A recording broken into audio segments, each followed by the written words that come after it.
Okay. Wait, okay, hold on, shit. Wait, hold on. Let me go back. Okay, that I gotta actually show. Okay, that was actually legit really funny. Hold on. Oh, that's a great. Hold oh on, my gosh. hold on. I'm going back. This we gotta actually show. This is actually legitimately a great joke. Hold on. Is that what you think? Hold on.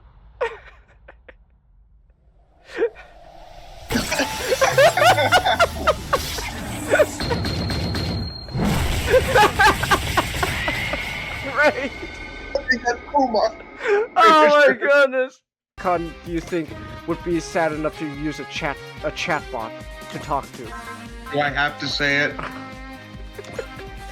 Do I have to say it, Chingus? You know who I would say. Sure, it's the comedy version, but it's pretty apt. ChatGPT, tell me, am I a better leader than Megatron? Yes, Starscream, you certainly are. Oh, I knew you. Also, Sugiura here is about to drop a huge plot twist on us. He's been lying about his identity. Oh my gosh, hold on a second. We got a huge plot twist coming. Uh-huh. Oh, okay. That's why he got so worked up when Kido admitted that, yeah, Shono fucking killed Emmy. That's why he was so worked up. I was like, damn, buddy, calm down. It's like, oh, okay. There's a personal angle. They're related. Let's go. He's got a knife. The next story is called that. Wow. Oh my gosh, we're really gonna be calling it that. Remember, Nick, Ken Penders is a champion of all women. He's such a champion of women, Nick, that Princess Sally has now just become entirely dependent on her daddy. A strong man. Yeah. What a true feminist he is. Yeah. I ain't the same husband I once was. Must have done something wrong that I'd end up in a ditch like this. You don't say. I'd be told by my own daughter to fuck off. I'd make my own lovebird cower. That's not how a good man end up. This ain't right. I ain't right. Well, hey, you know what? Admitting that is the first step to recovery. Now you just gotta live. Exactly. Now you just gotta live. Got a weapon? Oh my gosh, he's doing the thing! Oh my gosh! Ah! Lelouch v Britannia orders you. Those of you who are my enemies, die immediately, here and now! Low tier Lelouch, you should kill yourself now! Lelouch really be here being fucking low tier god. You should. Low tier god. Low tier Lelouch, Nick. Just use all my enemies serve zero purpose. You should kill yourself now. Give someone else a piece of that oxygen. Cause what are you here to live for? Nothing. Like lightning's gonna be like coming out of his eyes as he says this.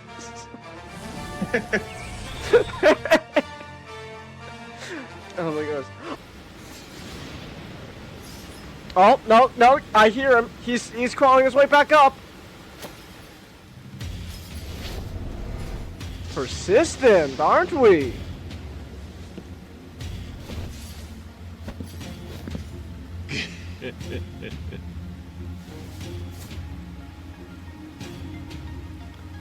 Oh, is that adrenaline? He shot himself with some adrenaline! Okay! We got a phase 2! We got a phase 2! He's got adrenaline in his system! Alright. If Sally does not go along, I'll need to know if my other option. Ah! Oh, let's. Yeah! Oh my gosh! Ah! Oh my goodness, Nick! He's bringing the skunk back into her love life. Ah! He's coming back into her love life. Ah! I hate this so much, man. This is what when is it gonna get good? When are we gonna get to good stuff, Nick? Out for a while.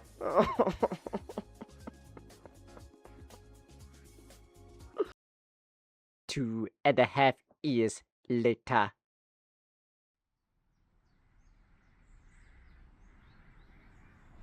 Focaccia Bluffs. Oddly quiet in here. When I gone through, I couldn't ask for more. I was expecting myself to be awash with old memories, but they feel more like a tingle in the back of my head. Already something's changed. The front of the station was being renovated. I had to walk through a maze of side corridors just to exit the place. Walking out the underground tunnel, the full blast of the sun strikes my eyes. That's... he lost his arm! Damn, he got a purple heart! Ah, shit! Sorry. I don't know. Speaking of fetishes, want to talk about rats? What type of segue is that? What the That's very interesting. Whoa! I never expected you to be the type of guy to make that segue. Whoa! Okay. アドデック9の副作用は被験者に激しい頭痛を起こさせ Oh, it's the 青く eyes! 染めます That's why they goes out the eyes! そうなってはもう助からない青くなるのはアドデック9に由来する毒素がたまるためだと生野君は言ってましたそれは紛れもない人体実験の物証となってしまうだからカムロ町で見つかる死体からは常に眼球が持ち去られていた The eyes is really turn into a hole. 処理していま But した now he is dead. Gosh. Oh my gosh, wait! Charmy's royalty? Charmy's royalty, Nick? What? How many characters are actually royalty this whole time? Oh my gosh! I feel so bad for the king then. Oh my goodness. That's who's gonna take up the crown. Oh boy. One guy I was stationed with, Miller, had a diamond in his girlfriend's name on his left wrist. This has to be a Magik reference. Said that the memory of her helped keep his aim steady.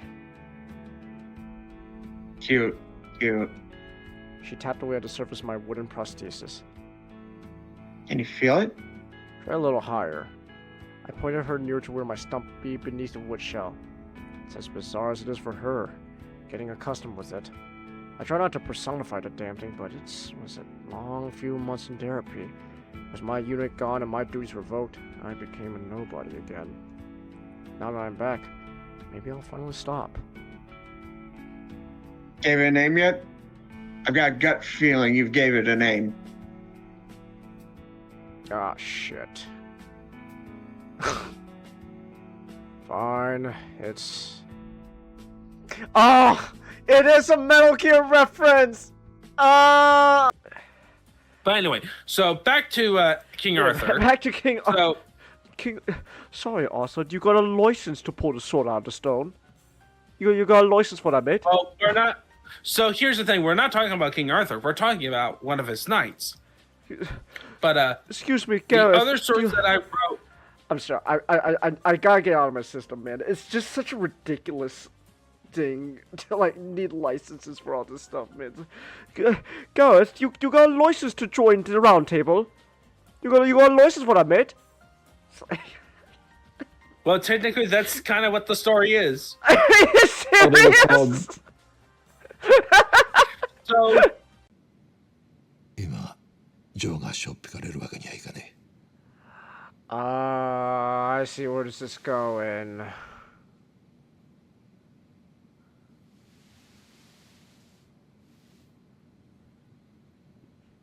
ちょっと Not. I mean, I've said this already earlier this stream, but like I think I'm really starting to get it now. I think the Yakuza isn't a good career path to go down. I'm just saying, it's like, oh man, our captain just killed another like someone from a rival family.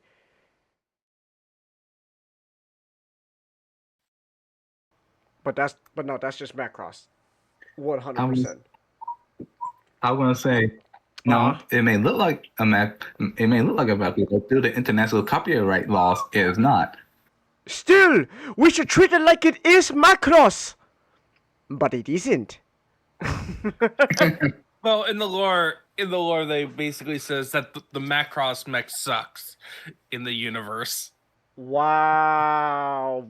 Very subtle there, Battletech. That's quite subtle. Yes.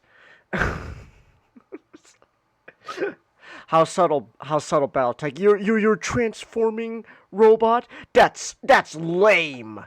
That's lame. Check out our robots. It wasn't because it was lame. It's just it doesn't work in the way because Battletech in their world warfare is World War I. Yes, but you kind of I know, but transforming robots are cool.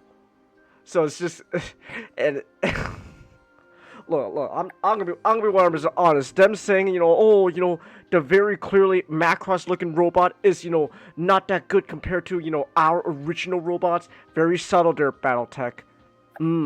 Truly. Well, okay. The art of subtlety right there.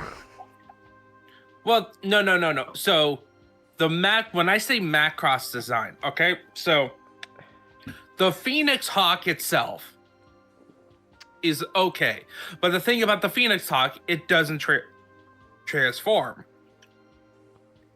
There's one where it's based on the half transformed state of the Valkyries. They call it something else, and that transforms into a plane, and then when it transforms to a mech, it's just the arms and the legs are out, right? Wow. That model is and then there's like other models that is like does the whole Macross thing.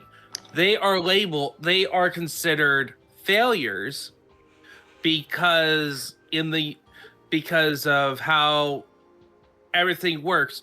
The parts are too expensive to maintain those machines, and the amount of weight and like parts in order to incorporate that feature, you have to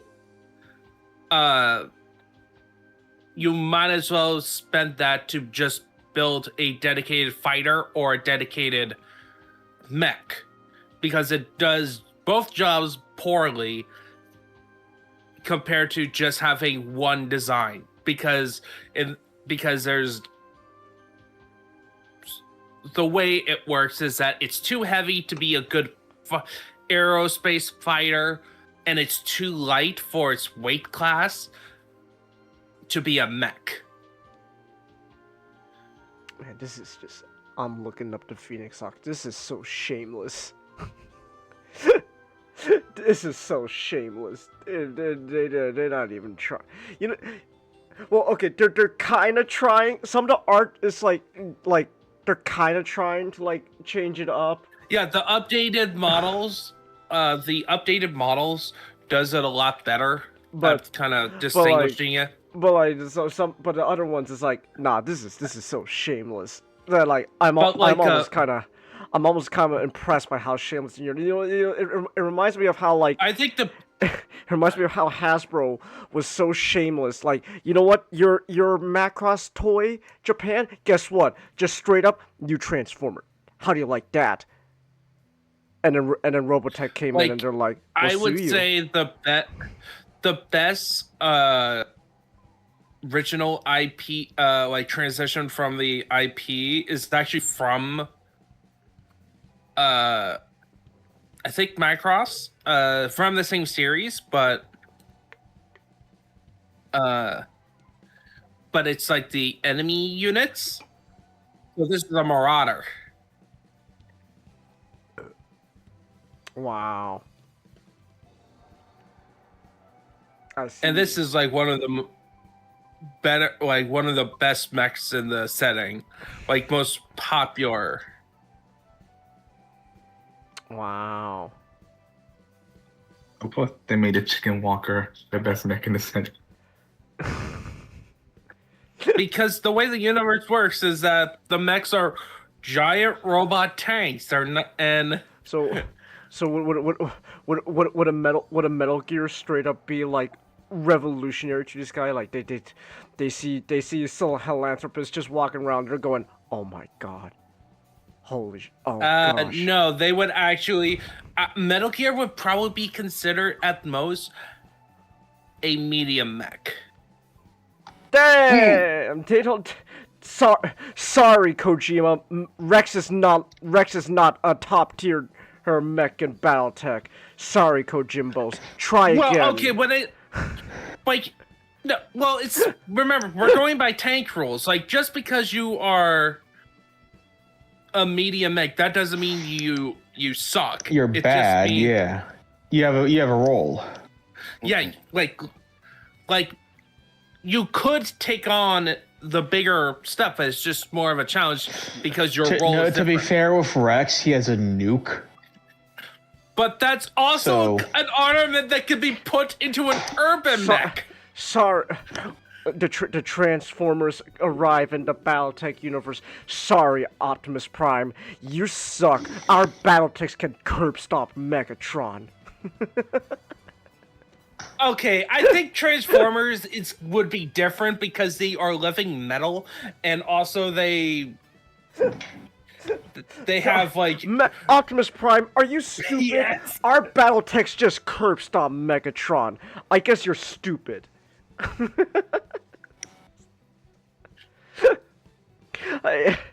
just imagine Shockwave in the BattleTech universe, especially with the clans. But so, you know what was it? Metal Gear Ray. Sorry, Kojimbo. You know, Metal Gear Ray. You know, that cool like amphibious Metal Gear and all that. Yeah, get ready to have it curb stomped by BattleTech.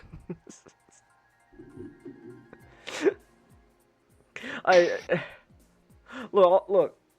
All I'm saying is that like. No, like, whatever, like, you know, there's, you know, in-universe rules and justification, but it's just, I'm just saying, it's kind of funny that, like, you know, like, the cool, you know, Japanese robots they try to copy, because, you know, like, oh, you know, the Japanese robots look cool, and then in-universe, they just went, but yeah, those cool Japanese robots that, you know, these robots are based off of, they're not that cool. Our you know, American-made BattleTech, yeah, now we're talking. It's just kind of funny. it's just a little funny to me. It's like let's go. How good is the Shadowhawk then? The Shadowhawk? What's that? Shadowhawk is another one. It's like another mainstay mech. Like Shadowhawks are. Oh, okay. I see. Or as they also known as. They look like some bungle.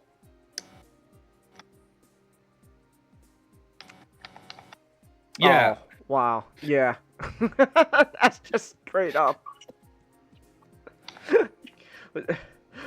Like the Thunderbolt is from Dougram, I think. The Thunderbolt. Yeah, that sounds like it's just kind of funny. And it's Look, like Well, I'm just saying. it's The just- only time when they do win that rule about, oh yeah, this transforming this Japanese thing is a piece of crap is basically the key feature of Macross, because the universe doesn't want to have you know, is not operating. You know- It's a delineation to distinguish BattleTech from like Gundam in Japanese, where like in those mechas, the robots are essentially extension of a human body. Like they're just giant people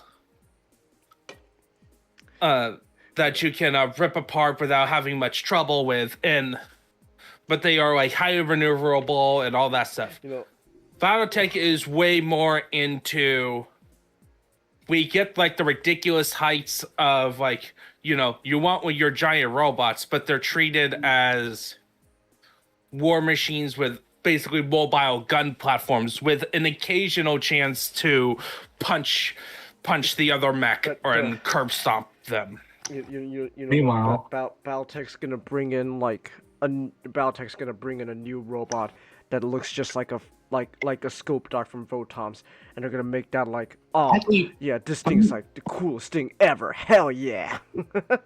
They're not going to do that nowadays because the original they originally licensed out the mechs that from those animes, but then they got into trouble with Harmony Gold because they licensed out not from Harmony Gold themselves. Ooh, I love you, Harmony Gold. I don't actually. Harmony Gold's kind of a shitty company, but ooh, Yeah. Harmony Gold.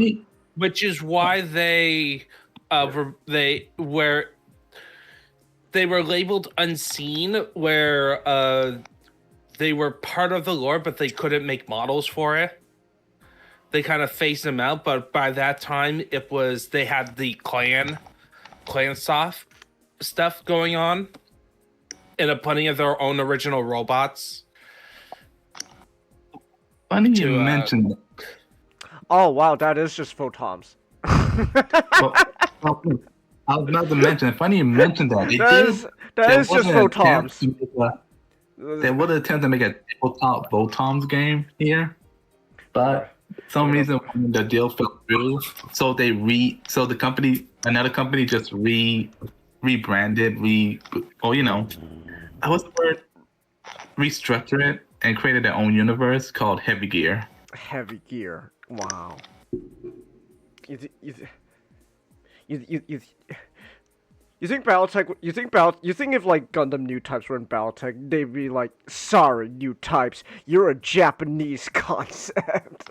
Here, in the BattleTech world, new types haven't overtaken God. Sorry. That's Why would you need psychics when you have genetic modifications to make so cyber new roided types. up super? Yeah, but instead of psychics, it's everything else. Oh, so the druggies from Seed. Yeah, Yeah, let me- look at that. See, because clan society is hilariously awful. everything goes. but- Nah, this just proves that everything goes back to Seed. Yeah, like this is an elemental woman.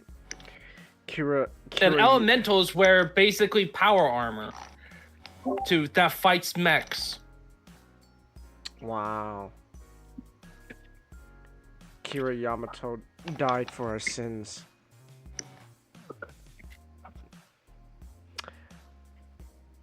Damn, woman, your veins are like bulging. Gosh.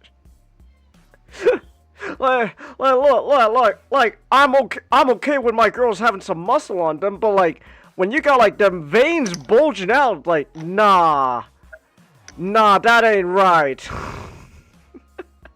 That don't look healthy, girl. You should probably go see a doctor. This is kind of, but you're kind of how far it can go. Wow. That's just like the sizes. and like comparison to normal dudes, which is us on the right.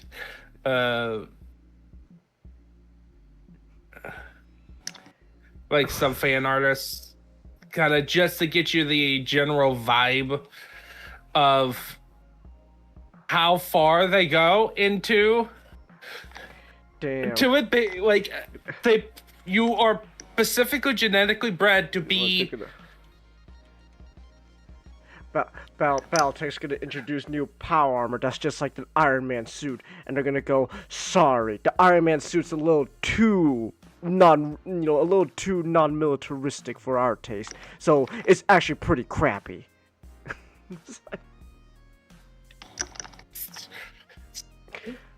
Just wait until it turns out that Iron Man suit, Tony's suit, is actually more powerful. No, like they have a new power armor that's just looks like an Iron Man suit, but like, nah, it's actually not that good. Sorry, because it's not. It doesn't look like a tank on legs. No, you know, be ironic. It's like they'd be like the Ironmonger suit is better. They would That's like their model. Like that's the clanner mindset. Okay, you're thinking like a proper clanner. I think the clanners are a little. Not gonna lie, I think the clanners might be a little cringe. When it. Yes, exactly. like clanners have like a cool. There are some cool stuff about them, like they can't use contractions at all. What? Yeah, what? they can't. What are contractions? Like contractions. Like they have to say syllables. cannot instead of can. It's like how like how modern writers write Optimus Prime. No contractions. You know, I cannot believe this is happening. I know what contractions are. I thought it was a BattleTech term. That's why. No, like they actual physically can't. Their actual language- contractions. That's so. Yes, that's so because silly. it was ingrained in that society to don't do that, because it was what, according to the guy who built the system, it was one of the reasons that caused the destruction of the Star League. That's so. But they can't. So they can't, because they called destruction the Star League because they can't use contractions. Look, the guy was inspired. The guy took his ideas from Mao, Genghis Khan, and India caste system, and also make it all about warrior code. So add in some Imperial Japan as well. Yo! Wow. I'm pretty sure he's not known for picking the smartest people. This man take sure sounds like a genius. Wait, why does he look so uneven? Oh, what do you mean? Oh no, the picture just loaded on my end. What do you mean uneven? No, I just saw Najado's pictures. Yeah, but like, what do you mean uneven? Like she skipped leg day and torso day, and they just chopped out somebody else's arms and just copy and paste on. She looks okay to me. Like if I had time to like fully scrutinize anatomy. I think this then... one is from like a manual, like from back in like 90s or 80s. So like, I don't know. I'm not really here to scrutinize the anatomy. Okay, it's like okay, yeah. I was like, it's a popular image just to bring up of like, look how ridiculous these clanners, but the clans are like. Wow. Okay then. Clanners are silly. Yeah. You know what? Hey, Najado, are there clanners that like went too far, went full Hasberg? Incest? No, because they don't have families. Well, no, I mean like they just keep them. What? All of them are genetically born from a tube. No, I mean like they keep them with other. Oh, so they're coordinators from Gundam Seed. Oh, okay. Yeah. See, Or this, Kryptonians. everything goes back to Seed. Jesus Yamato died for our sins, Ninjato. We have to acknowledge that. Oh man. What? Hold on. What comment? I meant more like they keep focusing on this one thing, and neglecting this thing for so long. They like it bit them back in the butt. Yes. Like- Basically, all of clan culture, basically everything revolves around the warrior caste, about warriors, and also honor duels. It's like, yes, we created the fact that we focus on being the fastest, and oh crap, he has brittle bones and we get anything. No, they basically tried to perfect it where Do clanners have a religion? basically you are specifically born and raised to be a specific type of person. Ah. And that's who you are genetically, and like there's no such thing as you were born to be an elemental and decided to become a mech warrior. It's like, no, that's like unheard of. Oh, so it's Futurama, where you got like the job chips and all that. You gotta do what you gotta do. Like it's an insult to be called a free birth, which means that you're not born from a tube, you're born normally. Wow. Because, and the main reason is that why it's an insult is that you're not purposely built for it. So that means you may not be good at your role. These guys are silly. Yes.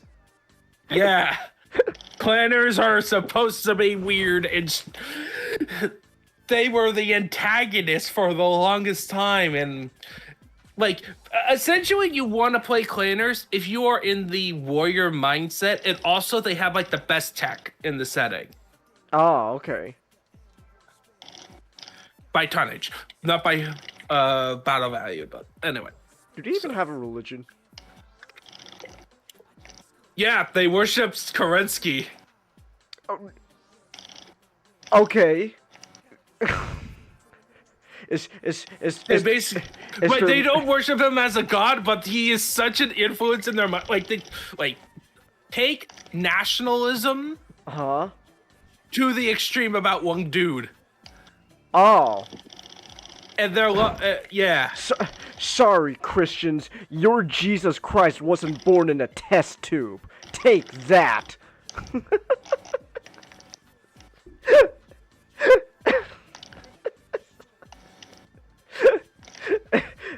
Am I on the money there?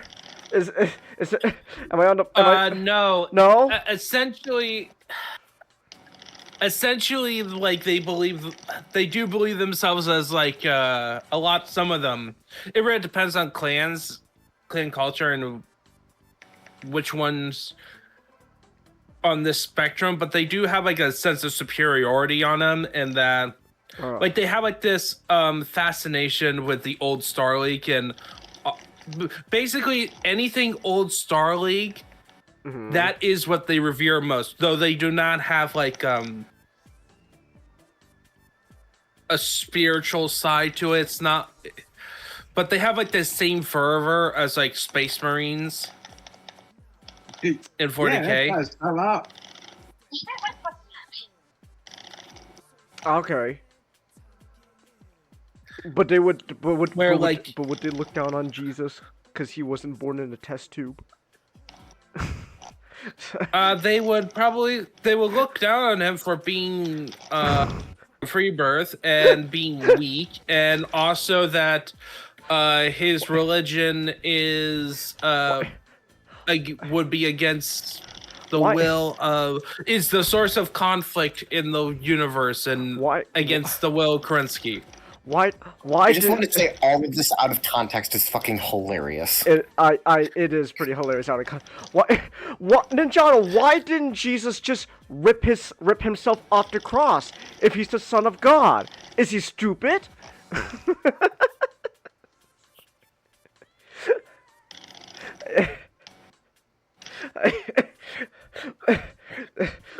Because he wanted to be. Yes, because that was the plan. That's the point. But like, I'm saying that like what I'm saying, you know, that's probably what these clanners are thinking. Like, man, if this guy's so powerful, why didn't you just rip his arms off the cross?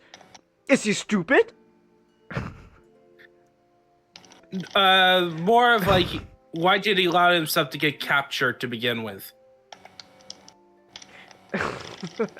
Jesus, why did you allow yourself to get captured? Like, so like the thing about clanners is that they don't like deception. Oh. They are super honor bound. Like you know how warrior culture honor bound types. Like you have to do it honorably. There's this specific way. Yeah. Therefore, they don't like using deception. It's not even. Sorry, Jesus Cristo, you lied. You lied. Or at least they would think he lied. Therefore, you're weak. Why? Jesus, It's more like confusion, but. You know what we need? That's what we need, Ninja, to make these guys happy. We need like a movie. You know what? Passion of the Christ 3, baby. Passion of the Christ 3. You know, like Passion of the Christ 2. I don't know. Like I actually don't even know what happened in the first Passion of the Christ. I'm assuming Passion of the Christ 2. They're gonna put the nails in Jesus' hands and legs on that cross. Passion of the Christ 3. He's gonna like bust out of that cave like the Kool-Aid Man, going, "Ooh yeah!" Passion of the Christ 2, Passion of the Christ 1 was the whole crucifixion. Then Passion of the Christ 2 is gonna be him breaking out the cave, going, "Ooh yeah!" So essentially, the clanners are thinking, why didn't Jesus just do this? I guess so. Trying to. Oh, here it is, the picture. Why didn't Jesus just do this? What picture? Oh. What? Yeah, that's what I'm saying. Why did he just bust that cross apart? What are you doing, Jesus? You're the son of God. Why don't you just bust out? Is he stupid? That's you know what? That's what we need. I'm telling you, Passion of Christ 2 is gonna sell like hotcakes if he busts out that cave like the Kool-Aid Man. Can you imagine trying to beat the crucifixion. So you want Korean Jesus? What? There's a statue in Korea of Jesus. What are you on the talking cross about? that just.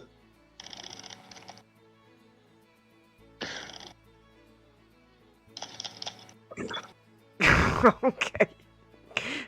Yeah, but he's not busting that cross apart. Or Comet though. He gotta break off that cross. Those wooden planks go.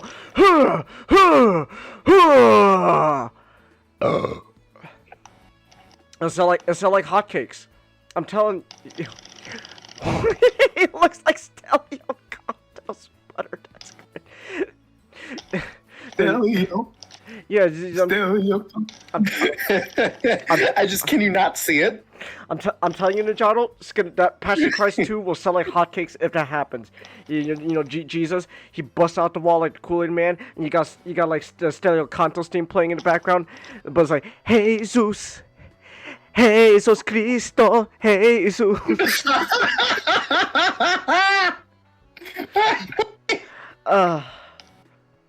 I'm going to hell, aren't I? I'm going to hell, aren't I? I'm pretty sure what I just said is like considered sacrilege. I'm going to fucking hell. Genghis, you need to remember, according to South Park, the only people who get into heaven are the Mormons. We were all going to hell. Oh, that's true. Damn, how could I forget? of course, Christianity, they're reading the wrong thing. We shouldn't pay attention to the Bible. We should pay attention to these two goobers who are making an adult comedy cartoon. And the hit Broadway show Book of Mormon. Is it true? The Book of Mormon. Yeah. You know what? We've been going now for 40 minutes. This is we gotta get on with the show. This is actually a good segue. Ninjato, why doesn't more Christian media depict Jesus Cristo just busting off that cross, going, yeah? Genghis, you know the point. Yes, I know you know why. I know the point. That's the joke, Ninjato. That's the joke. It's not really a funny joke. Well, especially when you keep repeating it multiple times in the day and trying to expand upon it. well, excuse me. I'm sorry. You know what? That's my bad. That's my bad. It's not offensive. It just wasn't very funny. I'm sorry. I didn't. You didn't laugh at my jokes, guys. Made me feel bad. I liked your joke. Thank you, Comet. See, that's why you're cool.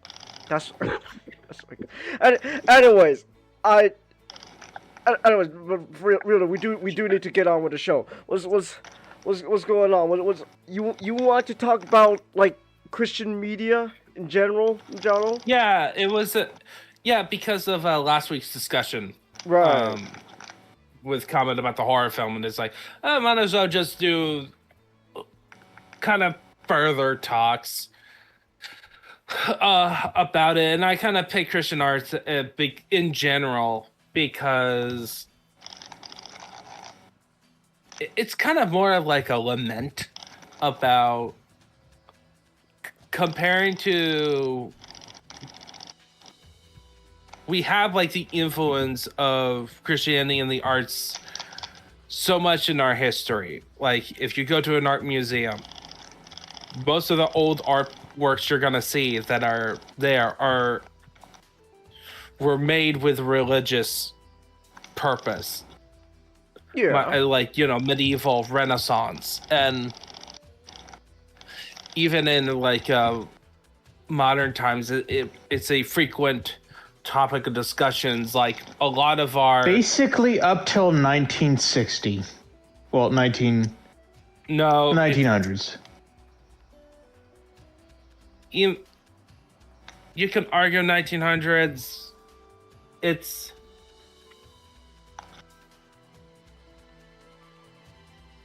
like there was a lot of stuff going on in Christianity in the 1900s that caused it.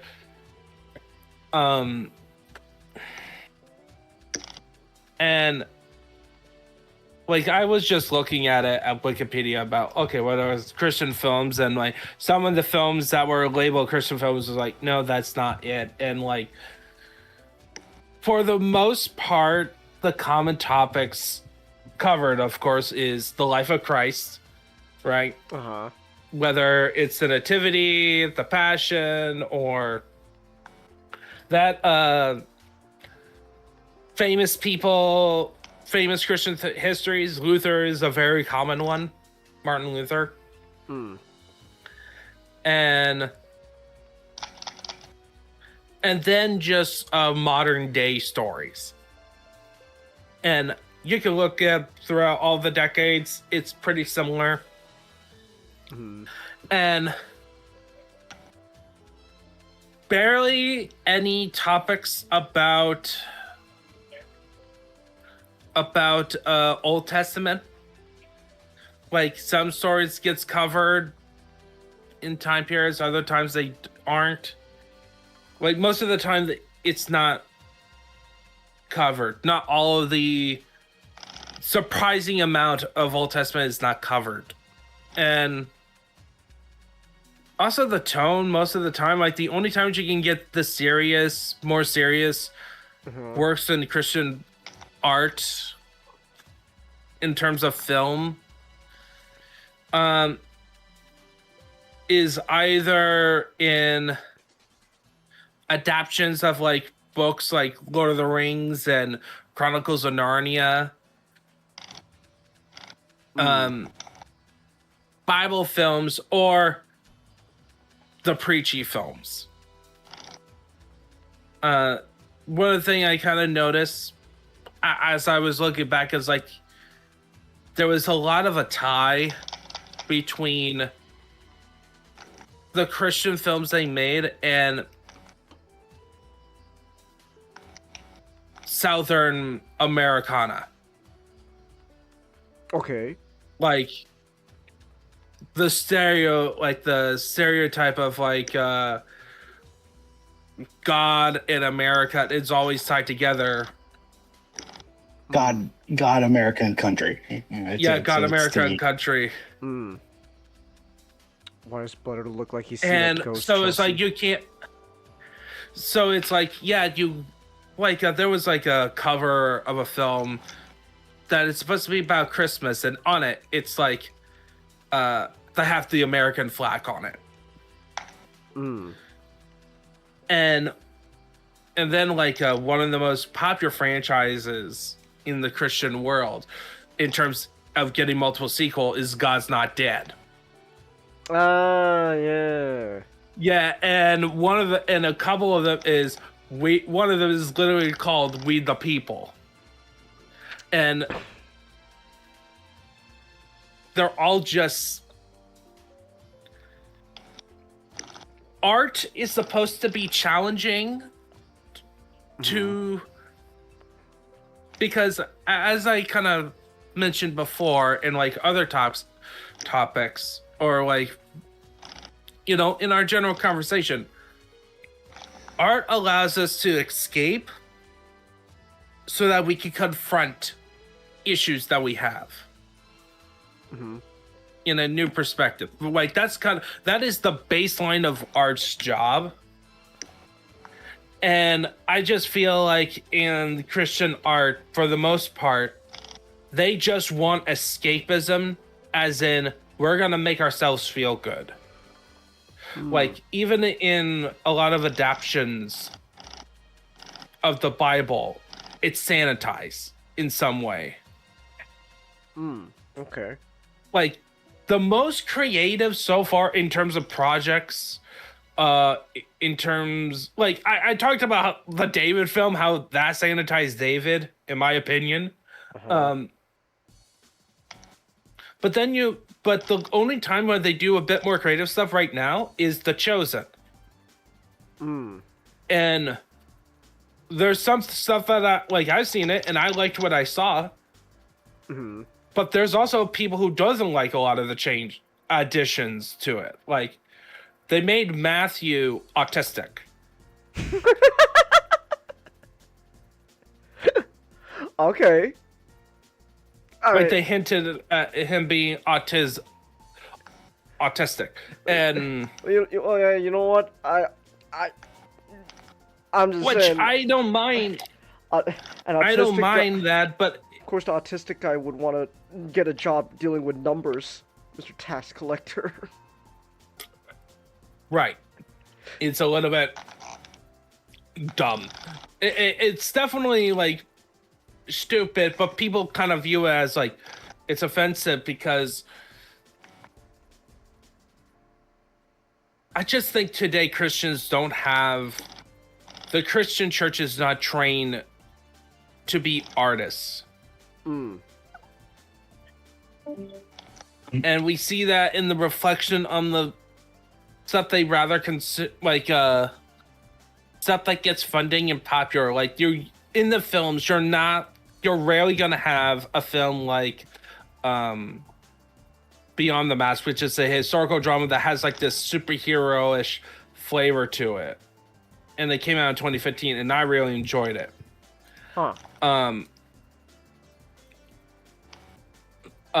John Rhys Davies plays the bad guy in that one.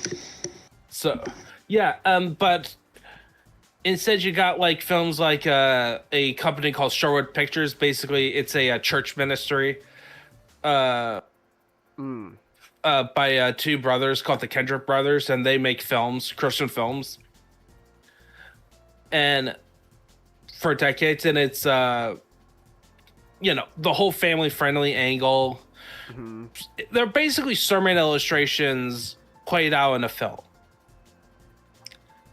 format. Like, that's my problem because the art of doing a sermon is very different than doing the art of telling a story. Or to put into visuals the beauty of the world or like your emotions. It feels like we are making films as tools rather than expression. Yeah, you mentioned something, John, that remind me. I noticed that a lot of these films, I know that a lot of the one who head these films are pastors.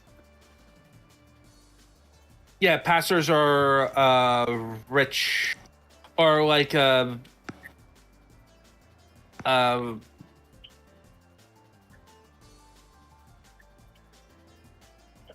need to like look deeper into whether it is that, but I know they tend to be either converts, pastors, or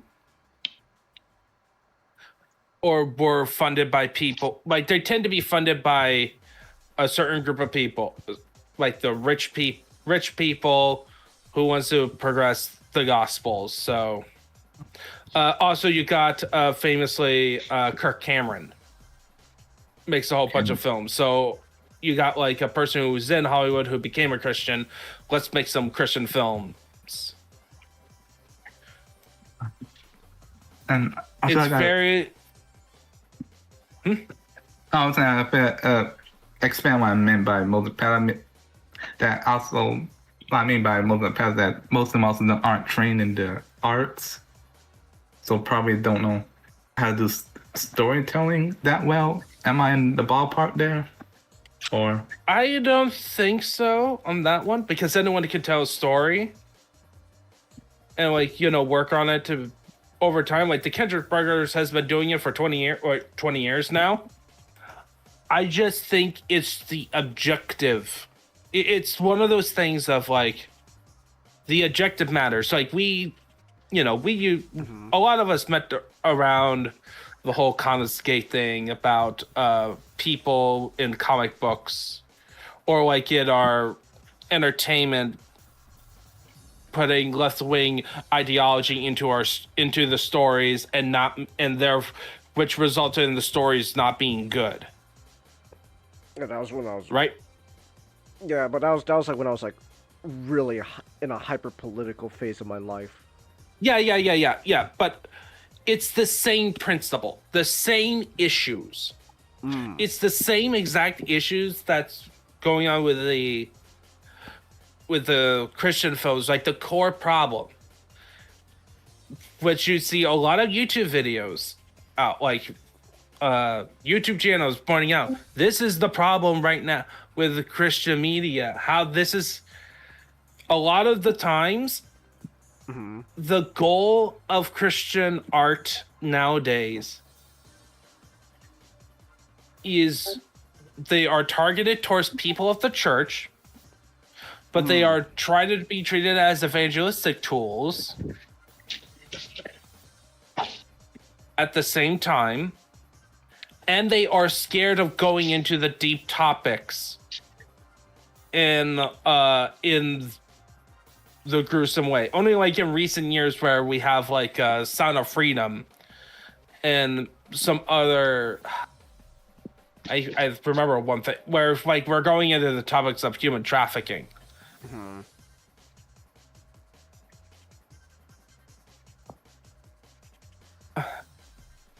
While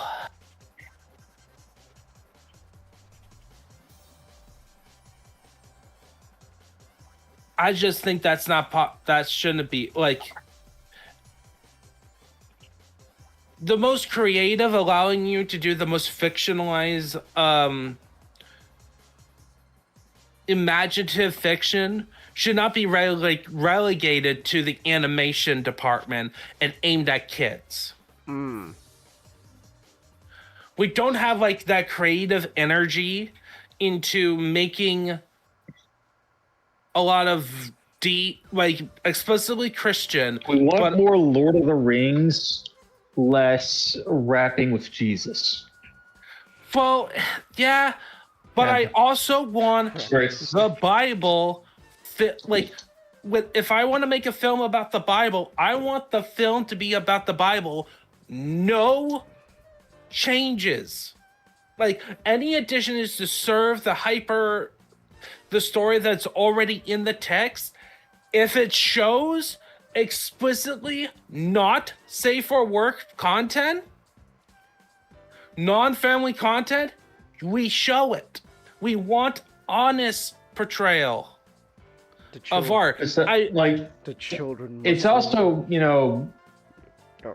trying to keep like kids away from death. Well, it's an uncomfortability with adult topics with kids that we really shouldn't have. Like, But that's just really- an aftermath of like one of the core problems with Christian art. Like I could label another strand is that Christianity in America has become has the issue of being too much American. Like,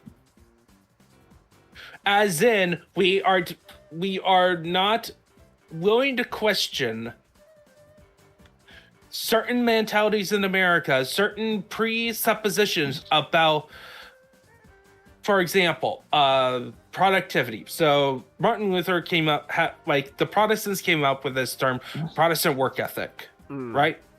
Okay. Where the idea is that if you're a shoemaker, your job is to make the best shoes possible. And like that's how you worship God. Or like how your ministry go on that. But in my opinion, nowadays, that has been now distorted into a thinking of if you're not productive in your life at all, you're not doing it, you're not worshiping God right, you're not living your life right, all this stuff. And this is it's just a modern distortion that Christians have adopted. And how this affects art? It becomes profit driven. And we see it also in churches. Like if you ask about how the question is, Chengiz, how do you know if a church is successful? Nowadays?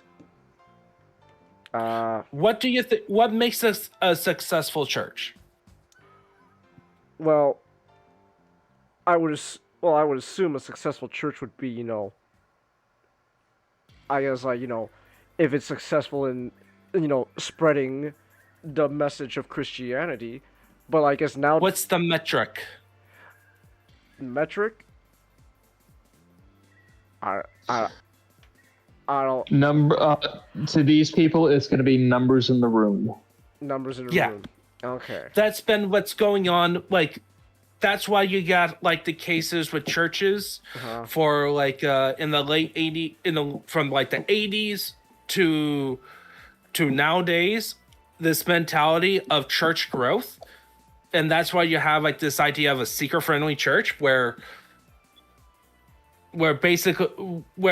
it ultimately revolves around not going into the deep topics, not going into the deep theology, for example, or going into controversial topics. Because they want to get all the people who are non-Christians to come in and be comfortable. But what happens is that the church has now become a storefront. And we see this in art. And how does this apply to art is that how do you know if a film does this job of reaching people? Oh, nowadays, box office is usually a good sign. Yeah, box office. and like having sequels. Mm. And we see that a lot, and like all these companies, the main target audience is the church mob. Mm. And now, I'm not saying that all Christian art is bad or soulless. Like, you got Veggie Tales. Like, you got stuff that inspire me. Veggie Tales, Bible Man, like, and like Beyond the Mask. One of my favorite films is a Christian film called To Save a Life. Back in 2009.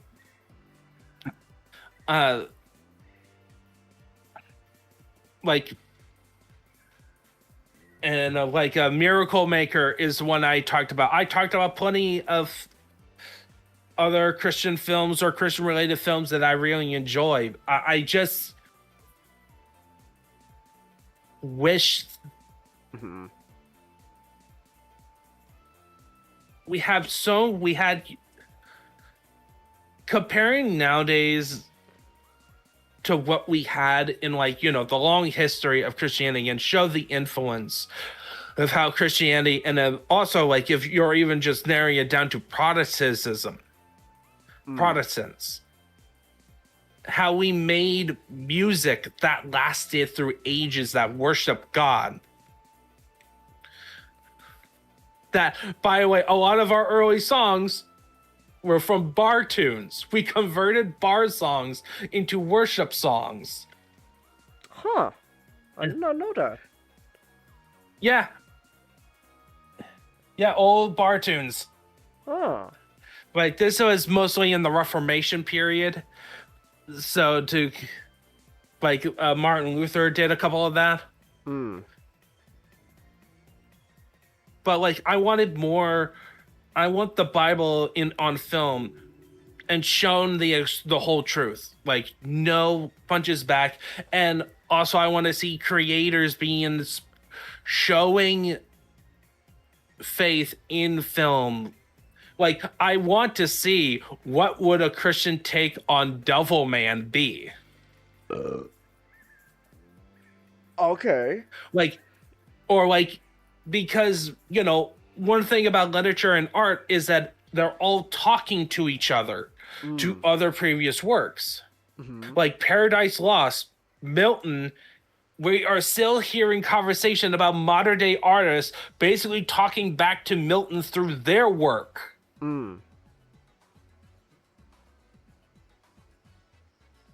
Okay.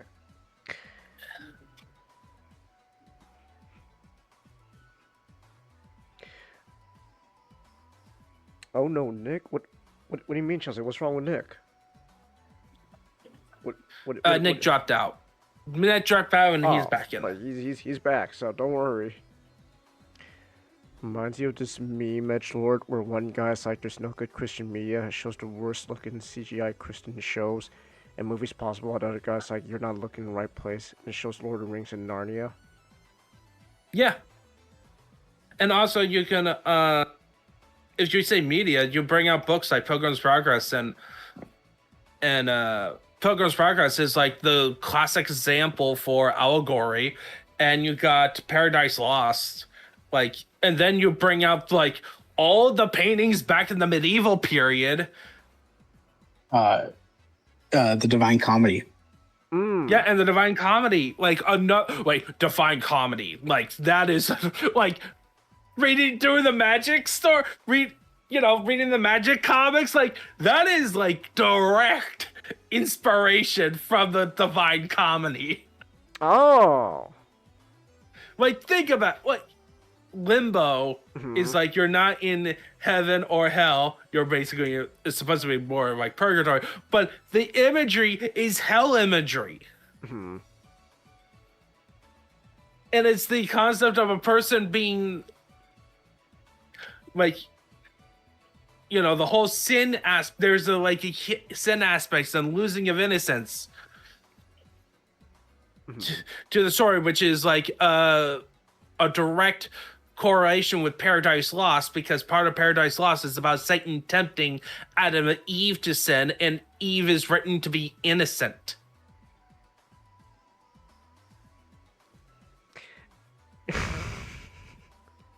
That's...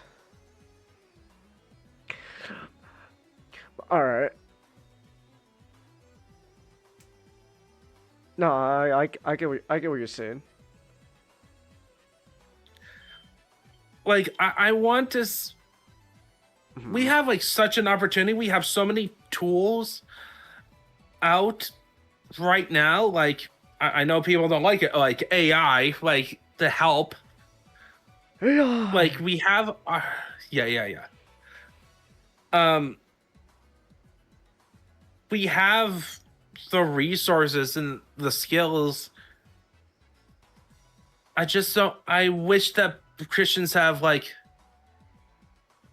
either them not doing proper theological work, the pastor doing theological work about art and why equating great art with worshiping God and Jesus instead of being used as like an evangelistic tool or like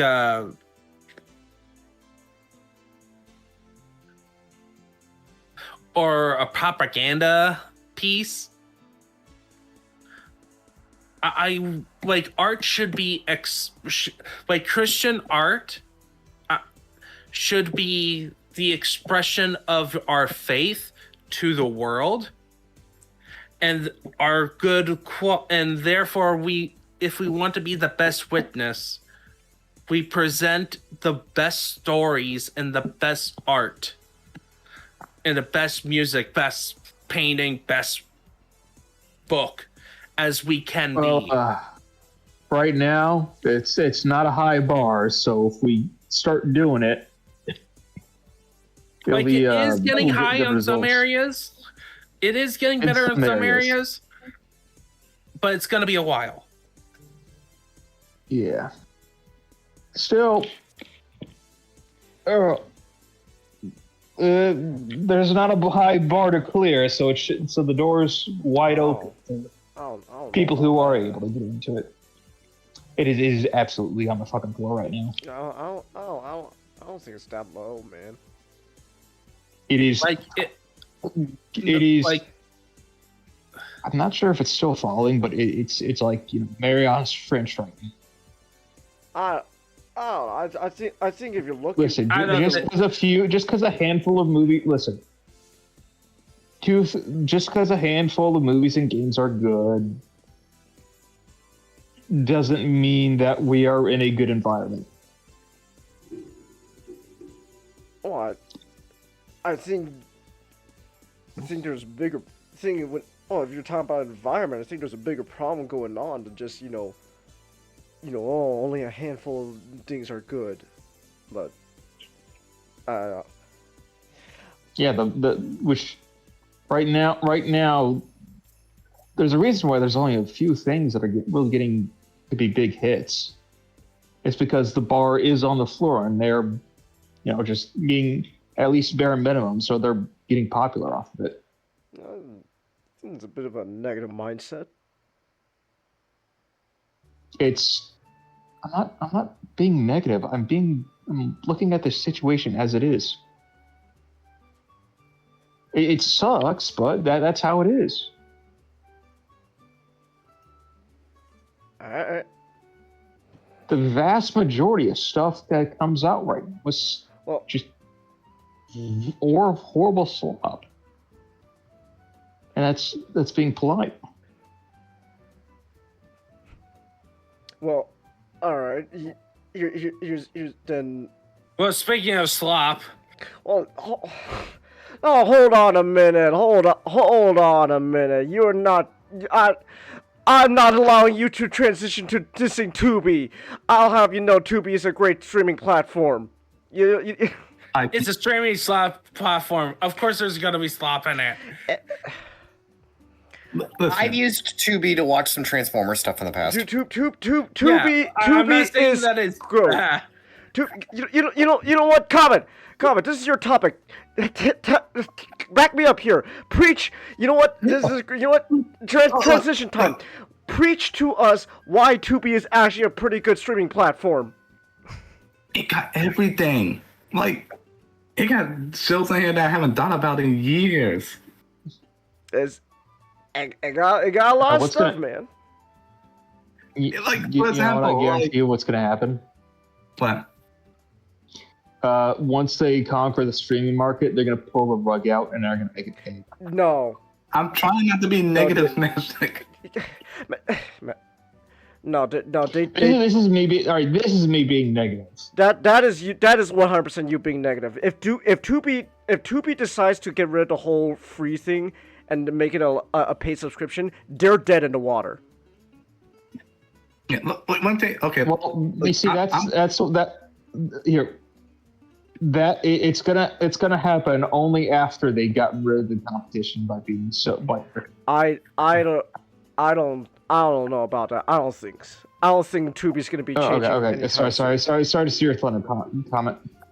Oh, it's all right. I was gonna say, like, we got everything. Like, it got shows I haven't thought about in years. Like, hitting right in the childhood. Like, they got Men in Black, the series.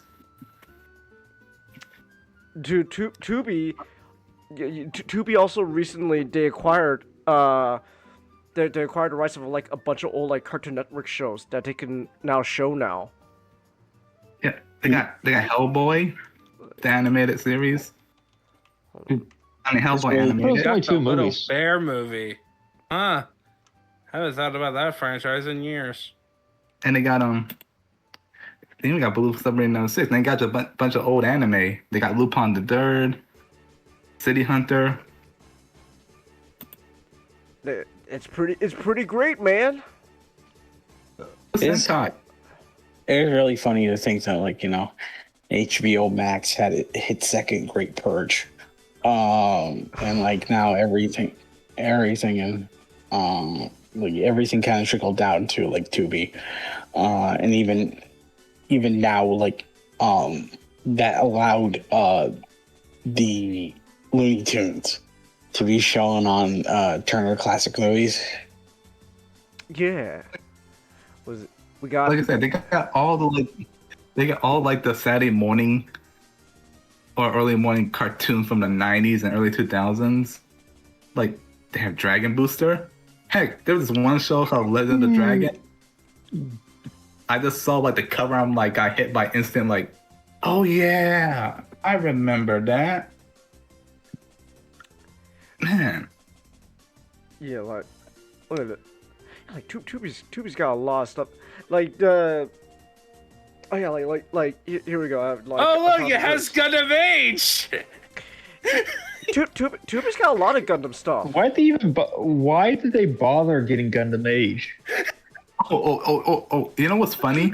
It's probably popular-ish. So like. I doubt it. I'd be kind of shocked. Well, you know what's funny? What? Okay, I was looking up Yu-Gi-Oh! They even got a fan film on here called Time to Duel. Time to duel. And it's terrible. Oh, they Because you didn't star enough when you said time to duel. Oh, I'm like, sorry. You know those like old like YouTube movies? They try. Yeah, Tubi's great.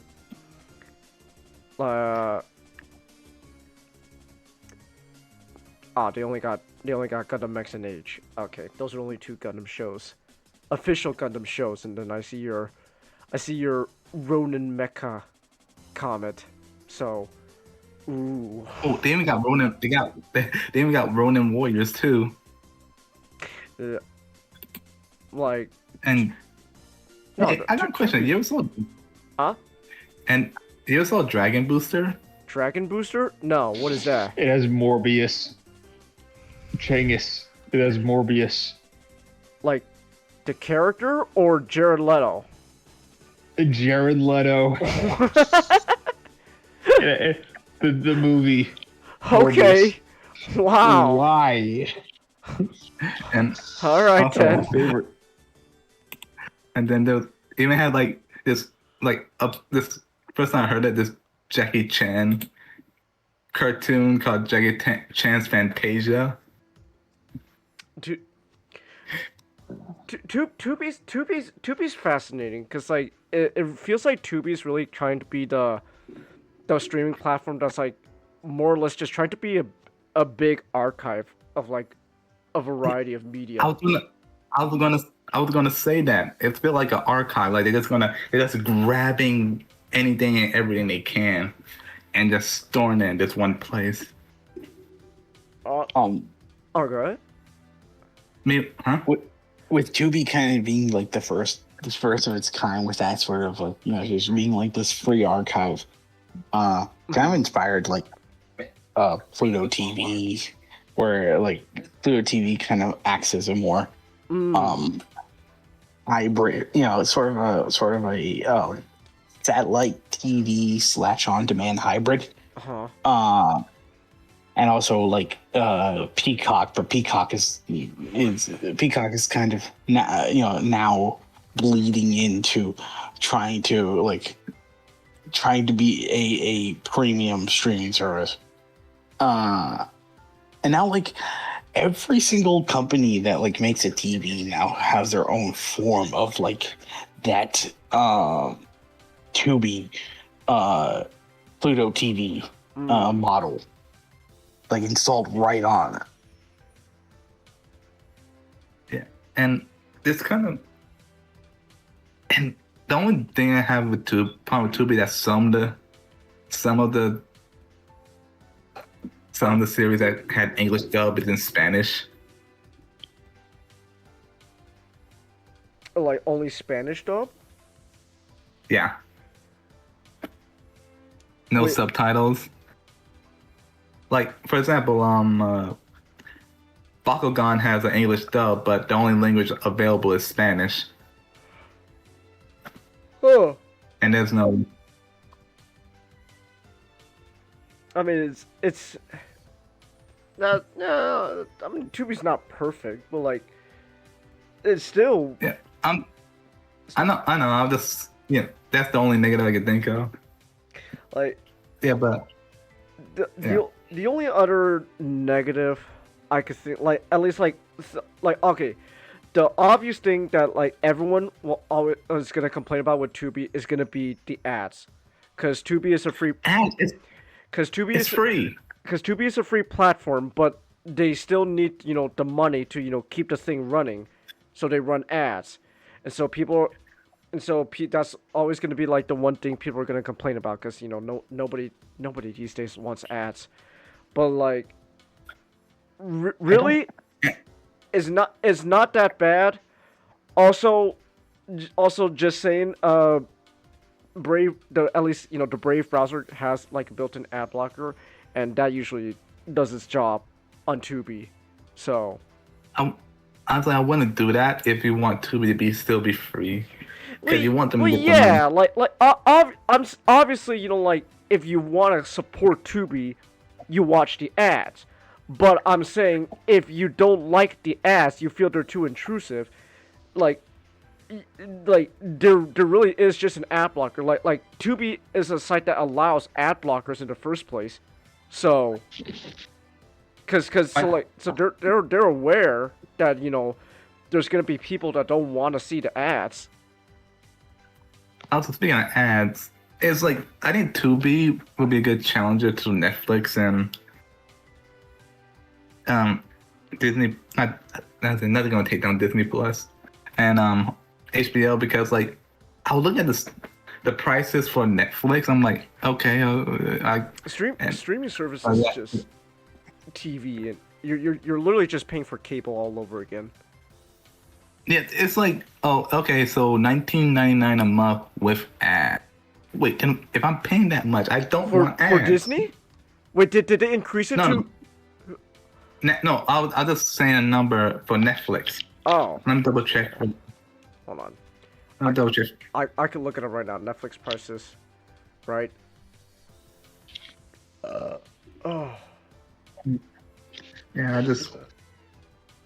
I pulled up the history for Hold on, excuse me. I'm a little gassy. Ad-free, 1080p. You're getting You're paying $8 a month. No, wait, no, that's with ads. Never mind. You with ads, you watch $8 a month. But if you want ad-free, you pay a whopping $18 a month. You're paying an extra $10 just so that way you don't have to see ads for the standard plan. And then you pay $25 just to get access to 4K. Yeah. So okay, I got confused. It was Disney Plus Basic, Hulu with ads, Max with ads, $19.99.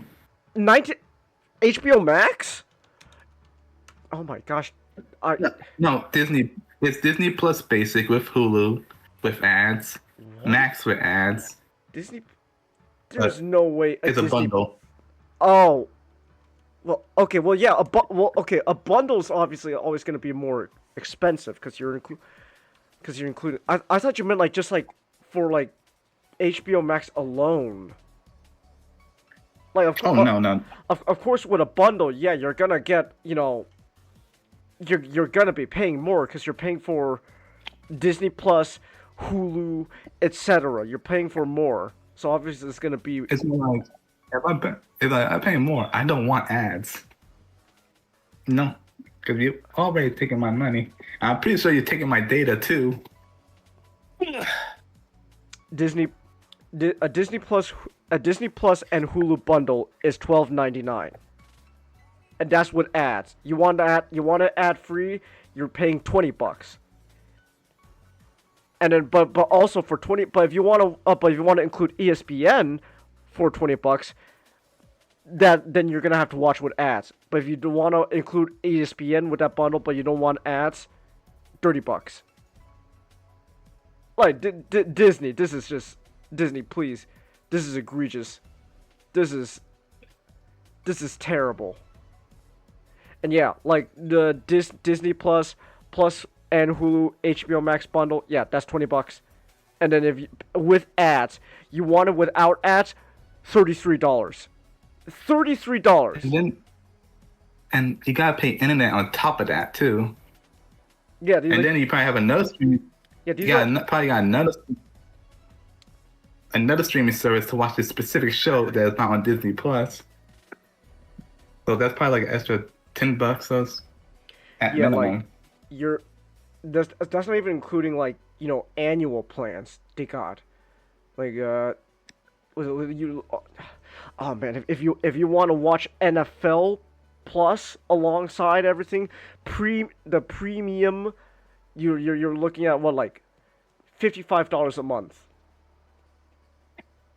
And but if you want Disney Plus Premium alone, with no ads, it's either $18.99 a month, or you could cough up a whopping $190 per year, all at once. No. Tubi even got Godmars. Yeah, Tubi's great, man. They have a bunch of Sentai stuff. Hell yeah, let's go Tubi. They even got the live action Dragon Ball movie. Yeah, they got a lot of Why would stuff. you watch that? Oh. Well, the other one. Well, why wouldn't you want to watch the live action Dragon Ball movie, Ninjato? The other one. The Chinese, the Magik Begins one. Yeah, but no one's Why thinking would you? about. No one's thinking about that when you mentioned live action Dragon Ball comment. I'm just no one's thinking of that version, but Tubi's great. Like, I'm kind of just repeating myself at this point, but like that's because like Tubi is legitimately like a really good like just archival site at the moment. Like, and again, if the ads really bother you, they're not doing. Well, Tubi hasn't implemented anything that's like tell you, hey, no ads, you bastard. You watch it or else. They won't throttle your RAM just because you don't want to see like the fifth inappropriate AI tra- trailer on like inappropriate AI advertisement on their platform. Sorry. I love how You just reminded me of how like I don't think I don't think they said anything about backing out of it. So as far as I can recall, they're still going ahead with it. But like I remember, like Disney said they want for like Disney Plus on their platform. They want like a new like section where it's just AI, where it's like, oh, you know, users can now submit AI generated content for Disney Plus. So now they want you to do the work. It's like, wait, why is TikTok being a model to replicate? Awesome. You know, thing is to add on to the whole ad thing. Yeah. It's only 50 seconds, 30 seconds at most, and it's like only one. You only get one ad per show. Like, I don't see why that's so bothersome to people. Well, okay, like for movies, you're gonna get more ads, but that's just because you're watching, you know, a longer video. So longer the video, the more ads it's gonna be. That makes sense. I've been watching most of the TV shows on Tubi. They even got like this old show called Roswell Conspiracies. But you know, speaking of what has, sorry, finish. Well, no, we're is that about Tubi? Well, no, we're kind of still in the middle of a topic, but okay. Well, unless do you have anything? Do you have anything else you have to say about Tubi and like just like streaming sites in general? Yes, Tubi is the future. Netflix and Disney Plus and HBO must get on the program. They're not. They're not gonna get. But you know what has a lot of ads? What? This magic book I read on online. Yeah, they got a lot of ads, man. So, no. It is really funny because like you're reading the magic book, and then like, you know, like three pages in, all of a sudden it's like, buy Captain Crunch cereals. Like, whoa! Spider-Man PS1. Next page. Oh, it's another ad for the X-Men the movie. So, like, Blu-ray. Oh my gosh. Oh. Oh my gosh, Muspelheim is about to be, you know, destroyed. How is Alana and Kurt gonna, you know, save the day? So anyways, buy Blade the video game. Blade the video game. Wow. Now you get to fight twice as many Blackulas. Wait, were you gonna say not? If I eat enough corn nuts, they might let me go to WrestleMania 17. Whoa, WrestleMania! Oh man, we're gonna set up a second WrestleMania 17 just for nuts. It is really funny. You were talking a little bit about this, not how like comic books around this time just have like so many ads. Well, for Marvel, like the speculator boom just happened. So we got they're nearly bankrupt themselves because they needed to have, you know, because Spider-Man needed to have another #1 issue, and so now they have to sell their soul to capitalism.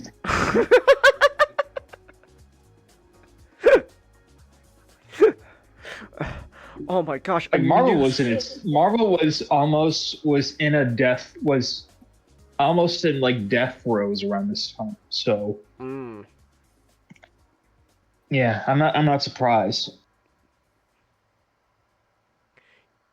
Well, now Marvel's a juggernaut, so. But it's not going anywhere. It's in a worse place, but it's not going anywhere. You know what we should do? We need those type of books to come back. I want to be reading like the latest like Skybound Transformers comic, right? It's like, okay, Robert, what absolute ass do you have for me in store now? Oh my gosh, Optimus, not Prime, is about to be destroyed. What's gonna happen next in the next page? Holy shit! A new Spider-Man game! Oh, I have to get it. Whoa! Hold on, wait a minute. This I'm reading a new issue of like, I don't know, a Venom comic book. It's like, hold on, wait a minute, Venom. A new cereal brand has just advertised. I must check this out. It's what Venom, it's what Eddie would want us to do, to buy, I don't know, Magic Spoon cereal, because you see, I'm thinking of a cereal brand like that you see a lot on like YouTube like sponsorships, like Eddie Brock wants you to buy Magic Spoon cereal. Thank you, Eddie. I really needed that. What? So, but anyways, Mashtek, what type of cereal is Magic selling us in this comic? Unfortunately, we are not getting the standard premium brand Magic. We are getting the premium Russian Magic. We are getting a inferior German Magic. Weirdly, Nightcrawler's adopted sister / girlfriend. Wait, what? I can't remember her name. Oh, Amanda Seyfried? Amanda Seyfried, yes. She's Magic and Queen of Limbo for some reason. Guardian of Limbo. Okay, so what happened is that Ileana became a kid again at the okay. end of Chris Claremont's run, and then during the whole Inferno storyline, I think, and then she became a teen, and then she died. And Amanda Seyfried, during Inferno, got the Soul Dagger.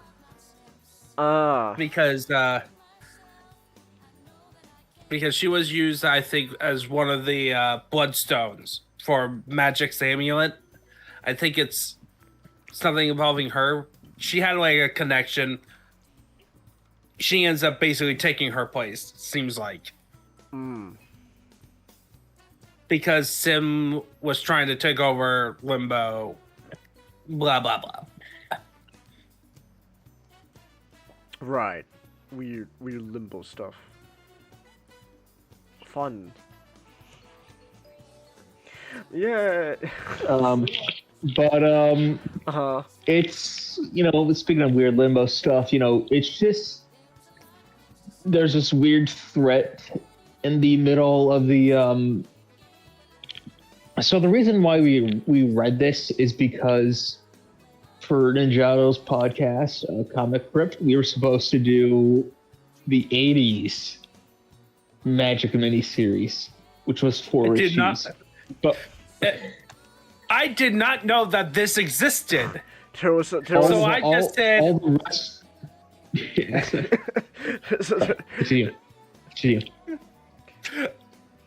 I just wrote Magic Limited Series.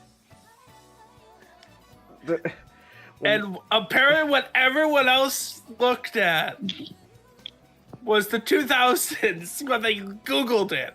Because when I Google it, it's the proper series. Because the series you were talking about goes by like Storm and Ilana. But like... Except anytime afterwards now, if you look for in the books, it's tied to her because Ileana is Magic. Technically the subtitle was Magic, which is why I was able to. Well, I looked because I read the first issue, and I was like, this cannot be what Ninjato was. And then I go back to the search bar and I look down and I was like, Ileana and Storm. Click on it. 1980. And I was like, this is probably it. So when you told me, oh, we're reading the Magic miniseries, we read that X-Men issue. I was like, okay, this is a little weird. Like I was like, okay. And then I read this miniseries. I was like, wow, huge jump. We jumped the gun hugely. Okay, but at the same time, I was like, not even the same character. well, okay, I didn't even know it wasn't the same character because I didn't know like there's two girls that went by Magik. So it explains it in the book. It Yeah, you read it that Nightcrawler's. I legit like, we even read the annual that. I legit did not pay. That she was. I'm gonna be honest. I legit did not pay attention to that because you have to understand. I was like speed reading these books because I was like. Because I was like, okay, because I was like, oh man, I've been watching, like a bunch of movies, but I gotta, read these comic books for the podcast, and I want to know what I'm, gonna be talking about, so I'm kind of like speed reading through these books. But I remember reading minis like, this is a huge jump in the gun, but like, damn, this is pretty fun though. You know what, Ninja, this is pretty fun. That's cool. And you're like, no. And then you made the thumbnail, and I just go, wait, what is this? Was it? Because what do you mean? What is this? It's the Magic miniseries. Like, Matchstick contacted me earlier in the morning, and I was like in the days, and I was like, I was basically explaining, no, Amanda is Nightcrawler's girlfriend. You've seen her in the annual. Like, no, she's not Magic. And then I saw this at work, and then it's like, what? And then I had to Google, like, look at it just to figure out where is that image come from. And then it's like, what? There was 2 series? Well, you said the 4-issue Magic miniseries. This was a 4-issue Magic miniseries. So that's what I read. It's like every single one of us just like, oh, this is it. This is weird. It's a big jump in the gun, but I still had a lot of fun reading it. So I was like, like big huge jump in the gun, but I'll have fun talking about this as on your podcast. I read this just for the. So this was it was definitely fun. It's a very fun idea this little miniseries was doing. I would rather be Ileana as the main character, but I did like Nightcrawler's inclusion, that. Yeah, you can replace this with Ileana, give her some more sassy dialogue, and then it basically be the same thing, you can have the same thing, just have Ileana. You can pick whatever your New Mutants character, Danielle Moonstar, Wolfsbane. You might, you could just put him keep Nightcrawler. Yeah, you could just keep. Sure, Nightcrawler. you can. It's like it doesn't hurt. I love Nightcrawler. Yeah, Nightcrawler is awesome. He kind of fits because he has the demon aesthetic, so. Yeah, and it also fits because relationship-wise is yeah, but girlfriend. He's close enough to work. And I also like it that this is during when he was a priest. Yeah, he was a priest. I thought I was like, oh wow, Nightcrawler's a priest. That's pretty cool. I dig that. Yeah. Well, funny enough. So apparently some people didn't like that stage of Nightcrawler when he became super religious. Oh. Yeah. Okay. The almighty status quo rears its head and blasts the good idea. Because they liked him being the daring, two wheels or. He can still do that. You can still do that. Yeah, I know. But also, but okay. Here's something funnier. Did you know that an evil anti-mutant organization was gonna have Nightcrawler become the Pope? He does such a good job. They can't. All right, this would be a funny idea. but he does such a good job. But he gets to be Pope, and he does such a good job that nobody wants him dead. You know, it's the movie Conclave, but with Kurt. It's like, man, when the blue demon looking guy who's a mutant is your best choice for Pope, you know something's wrong going on in the Vatican. So something's up. Like, I think it's actually in the same arc that Jubilee got crucified in. Whoa! Okay. Yeah, that happened. Her and a bunch of other students were crucified. Okay. There's a running theme in like X-Men comics where they just get crucified for some reason. like Logan had it a few times. Wait, did they get crucified with an X? Oh yeah, was it an X or was it just a normal cross? No, it was the T. It was the T. But Boo. but anyway, but you know, this organization's evil plan was to make communion wafers that disintegrates people, make Nightcrawler the Pope, and then pretend that the people got disintegrated, got raptured, and that Nightcrawler is the Antichrist. Okay, that's yeah, X-Men. Thank you, X-Men. Very cool. This is exactly what I. Of course, this was one of the storylines that Cara did a review on early on. That's how I knew about it. It's hilarious. Duh. Oh man. Comics. Well, if the Lightbringer himself talked about it, then damn, you know something. You know this must be banger. He illuminated this story for. Thank you, Lightbringer. Ninjato.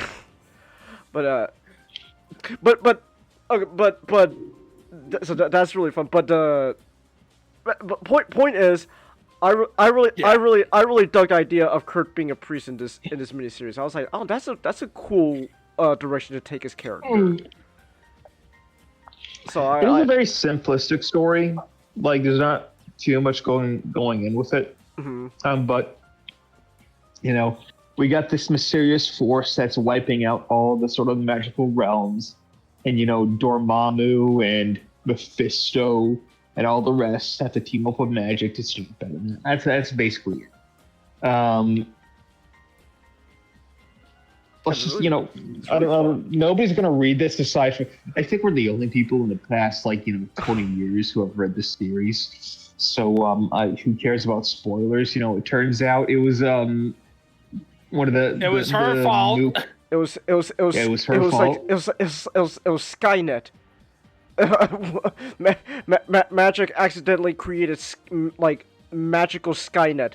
And it was she accidentally created the Emperor of Mankind.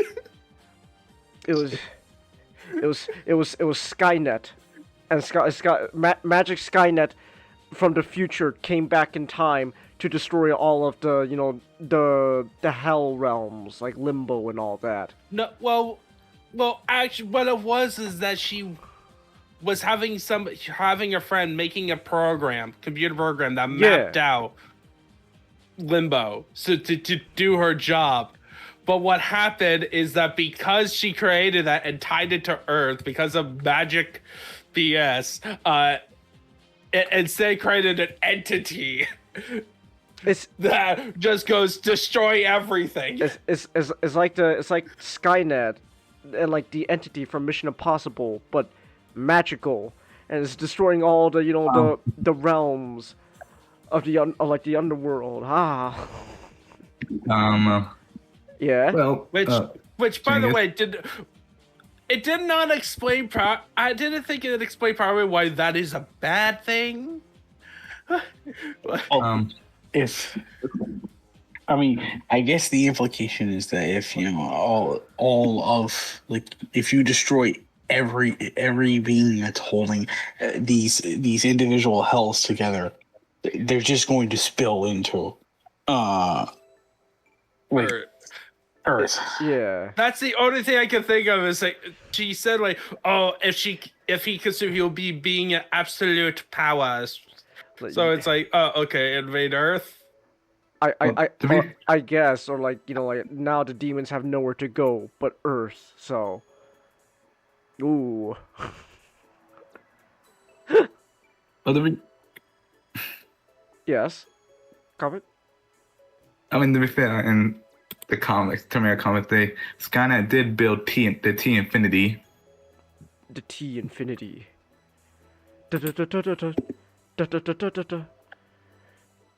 But as it's a I this was just a really like fun short miniseries to read, like While I didn't like the Punisher being like an undead like an undead yeah, just an undead crusader.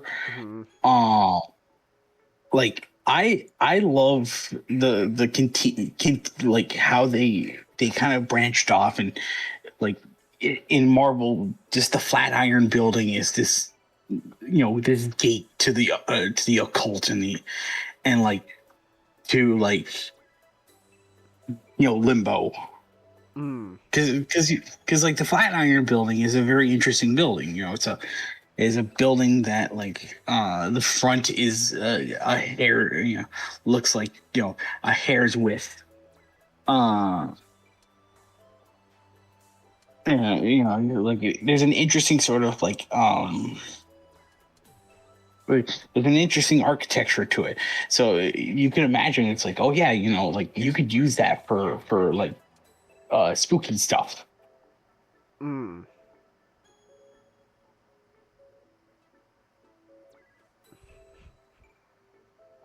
Yeah, but the art was great. Oh really yeah, good. I really like the art. It's really fun.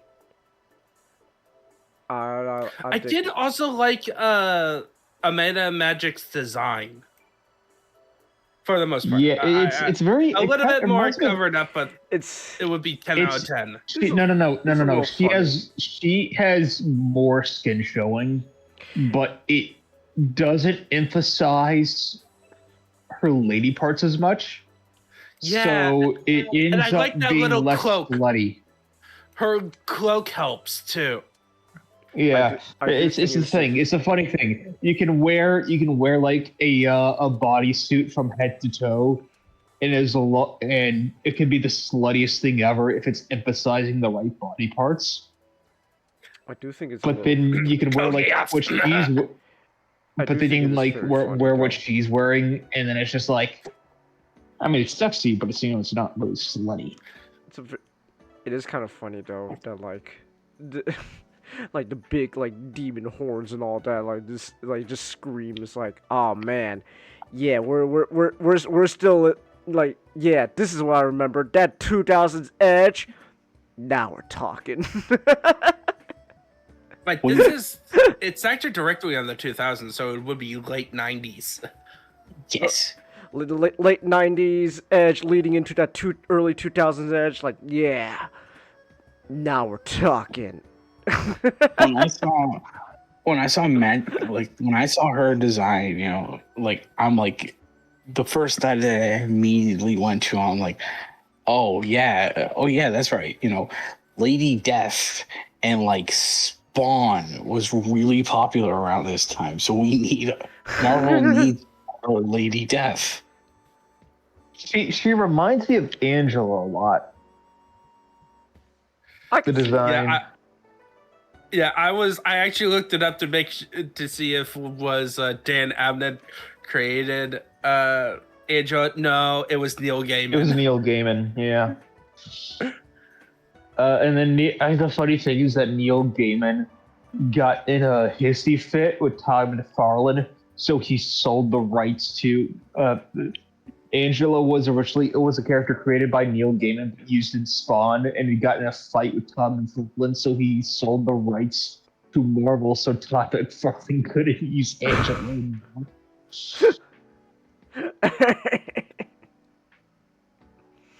Wow. But this is written by Dan Abnett, who does a bunch of Warhammer stuff, sort of the number one Warhammer guy. He's also done Yeah, superheroes on Command.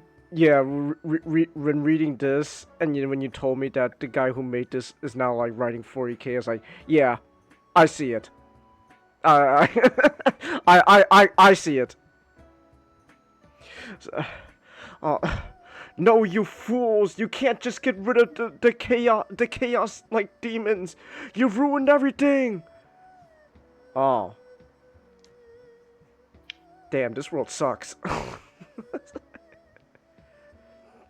But yeah, no, I 100% see that the 40K, like, in this, man. I was like, damn. All right then. But no, it's. But oh no, this was fun. This was still very fun though. I had a great time. Reading. Yeah, I'm stumbling. Reading this miniseries.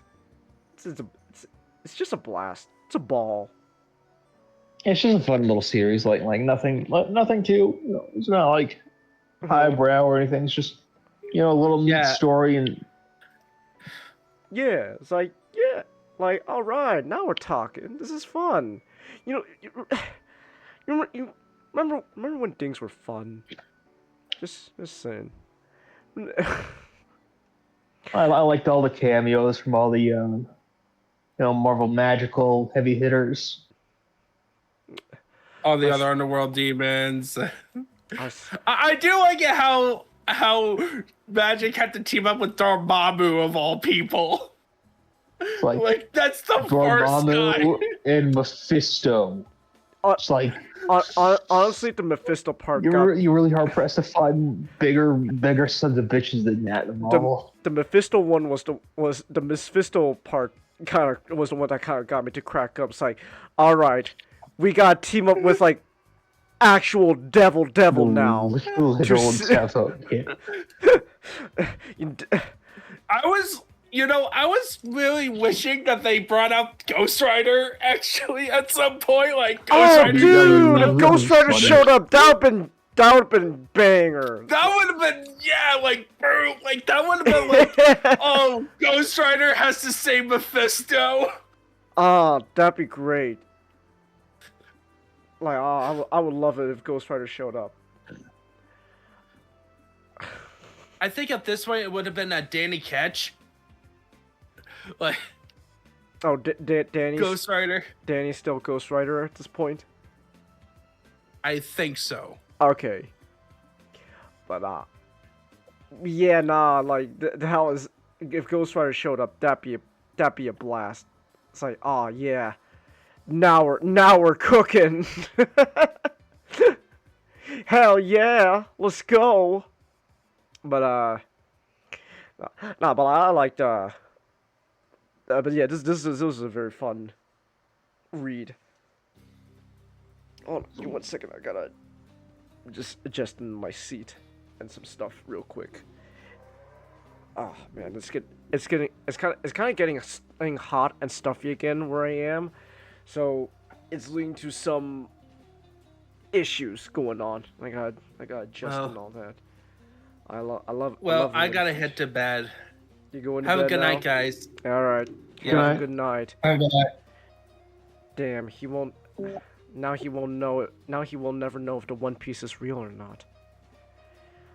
It's a shame. The One Piece is real. The One Piece is real, and Butter's not even here to talk about if it's real or not. That bastard! I invited him to my the entire time. Well, then say something, man. Otherwise, I'm gonna assume you. I didn't have anything to say. Live action chomper. Yes, live action stuff. Yes, live action stuff. Butter, did you?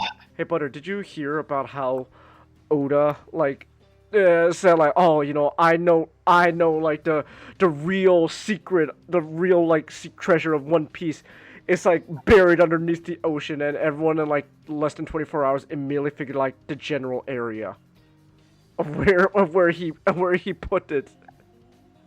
Oh no, yeah, it's true. He legitimately wrote down what the One Piece was and put it in a box and then sent it in the bottom of the ocean. And then less than 24 hours later, I was like, "Yeah, I think we got a general idea where it is, Oda. You're not fooling anyone." Yeah, you got to give credit where credit is due. Those people are fucking dedicated. It's one of those things where clearly Oda doesn't use the internet very much.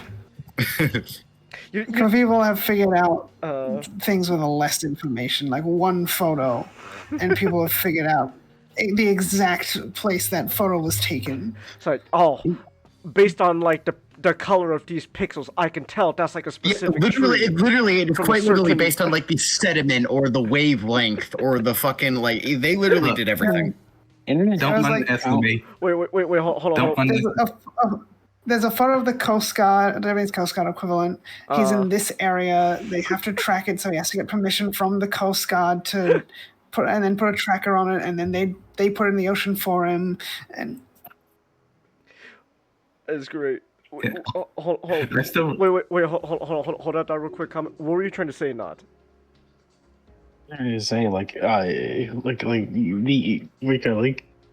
remember the internet specifically 4chan were the type of people who have found a white flag in the middle of a field using the stars and the wind like explorers of old. And frogs.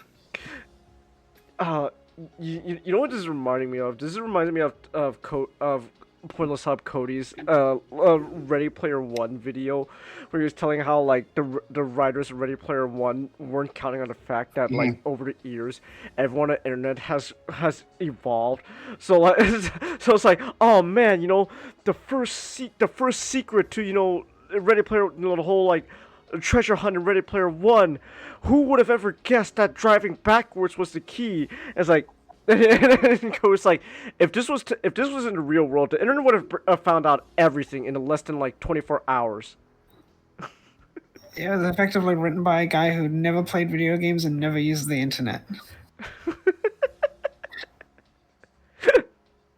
But Like speedrunners do absolutely insane stuff all the time. Like, I just drive backwards. Like, pretty sure speedrunners would try driving backwards. It's like one of the first things. It's like, have you tried driving backwards? It's really funny. But There's an entire speed run that that Summoning Salt has done, where he speed run all of Half-Life 2 by running backwards with Gordon. there's a speedrunner in Halo Combat Evolved. The Silent Cartographer. You can get to the bottom of the level from the starting beach. Really? Whoa! Damn! Like literally just like special tricks and glitching with one of the shields. You can get to the bottom room of the level. Damn! Somehow people figured that out. Wait, the what of the level? The Silent Cartographer. The bottom room of the Silent Cartographer. And Yes. people have found out how to get to the bottom of the level from like the beach you start off at. Oh, okay, yeah. Like, Ready Player One is one of those things like you cannot write characters smarter than you. But the One Piece authors- season 2. Right, One Piece. One Piece season 2. Yeah. Hold on, Colin. You think people are gonna like scuba dive down and find the box Oda buried? I legitimately don't know, and if somebody does, I don't know what will happen, because there is a strong chance that, and I'm gonna say this, Okay. because Oda's a troll. He's a massive troll. Like, when people asked him how long Luffy can stretch, he answered, Luffy can stretch approximately 500 gum-gums. And then when somebody asked, what are gum-gums in length? Oda replied, 500 gum-gums are 32 Minos. And he just kept on making up new fucking words to define Luffy's powers. So the One Piece really is just going to be the friends we made along the way, isn't it? No, Oda's confirmed that the One Piece is a physical and a physical object. Well, So Oda just pulled a Rick and Morty writer thing for ad-libbing stuff. Just make it up as you go along. It's whatever comes to mind. Well, so that's the thing. Oda created One Piece by writing the ending first. No, I mean like the measurements. It's yeah, just- the measurements. It was also just because it didn't like answer them. But like, so the reason I say this is because it is entirely possible. It is entirely possible that what Oda did is he wrote 2 different papers. One was the one with the real One Piece and put it at the bottom of the ocean, like he said. And the other is the thing that he filmed, dropped it in the location, and it probably just has something stupid written on it for somebody to find. So that when somebody goes to post what the real One Piece is, they're going to open it and they're going to see it's like some stupid shit that Oda wrote. I hope it's just like I hope it's just, Hold on. Were you saying that? I hope it's like someone goes in, they open it, and like it's just a picture of Oda's wife dressed up as Nami. Well, that's the thing. It could entirely be that. That is totally an Oda thing to do. It'll be Oda dressed as Nami. Oh, he would do that too. He would do that too. You know, I think what he should have done, just for the joke, just put a fidget spinner in there. Yeah, well, actually, you know what? Oda might be boomer enough to still think fidget spinners are, the hip thing for kids. It's like no.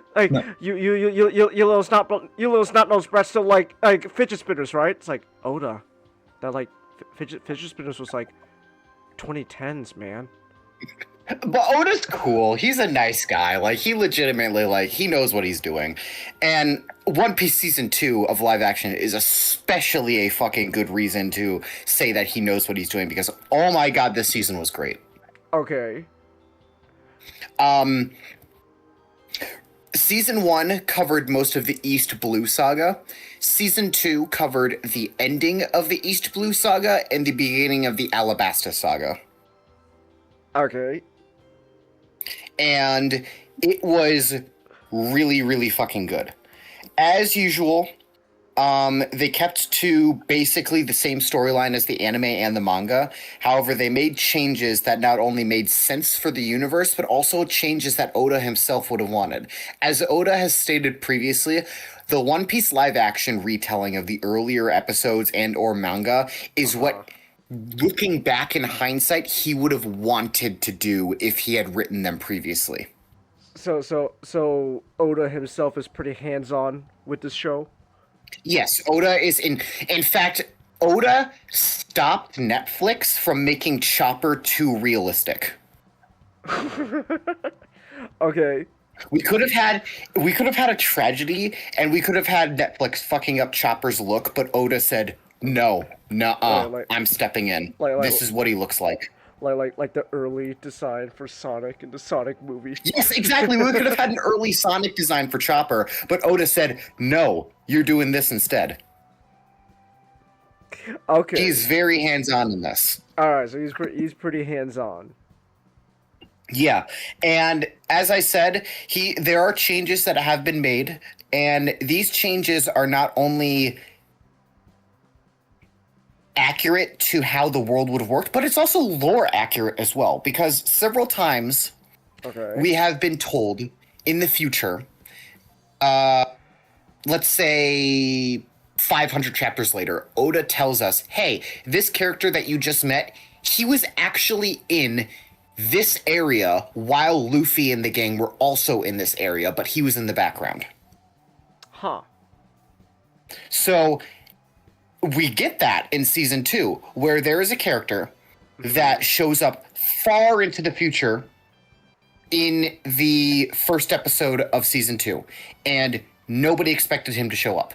But the thing is, in lore, he was always there. He was always meant to be there. And this anime and this live action adaptation is essentially Oda saying, this is how I would have written this saga if I knew what I wanted to do ahead of time. Okay. He's making changes to his own story that make sense in both lore and also character. All right. The CGI was really good. They did very good job at it. I still thought that I was looking at One Piece, the world itself. The acting was phenomenal. They chose fantastic actors for some of the new characters that they introduced. And they also did a very good job with the choreography and some of the fights as well. This season was heavily more devil fruit based with powers than it was last season, with more physical sword fighting. But that is not to say that Zoro still doesn't get his time to shine, because in episode 3 there is a really fucking cool scene where, and I don't really have to worry about spoilers because in all technicality I'm talking about something that's happened twice now. Yeah. In both the anime and the manga. There's a scene where Zoro quite literally kills 100 guys on his own. Damn. Hardcore. Yeah. It's really fucking impressive. And it's just, the fight was wonderfully choreographed as well. Like they did a great job choreographing that fight. And I'm very much looking forward to season 3. I'm looking forward to the things that they do. I'm looking forward especially to the I'm looking forward to Joe because if people are aware, if anybody here is aware of the 4Kids adaptation of One Piece, I'm gonna have that up. You guys have a good night. See you. All right. Have a good night. Yeah. If anybody here is aware of the 4Kids adaptation of One Piece, they would know that the 4Kids adaptation of One Piece ended after the Alabasta arc. I only know the rap. So, yeah. So the rap was the opening theme song of the 4Kids anime. That's like the only thing I know.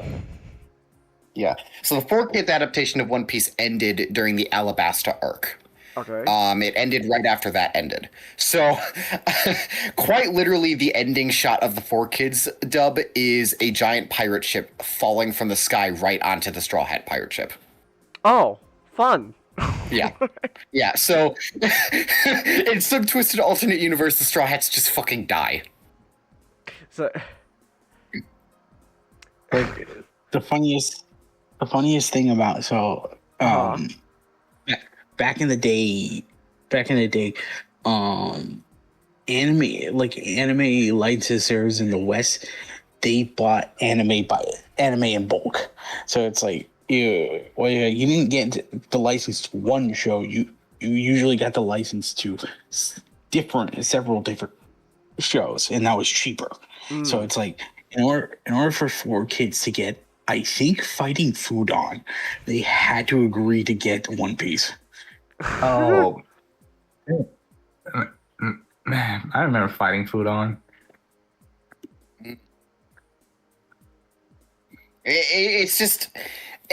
I'm looking forward to it because of the fact that if we get a season 4 that comes after the Alabasta arc, it will mean that it will. I have a feeling that will be a defining moment of the live action to tell us, hey, we're not just going to stop after this. We're going to continue, and we're going to go on for as long as we can. So is the show's just gonna keep going until it catches up with the rest of the anime and manga? So that's the thing I can't confidently say because One Piece is so long. It is incredibly long. Yeah. The one benefit that the live action has been doing is that they've been able to adapt the One Piece story, get rid of the filler, and basically shrink 8 or 9 or 20 worth of episodes into a 1 hour long episode while still having everything they need. Wow. Okay then. Yeah, like the best example I can give is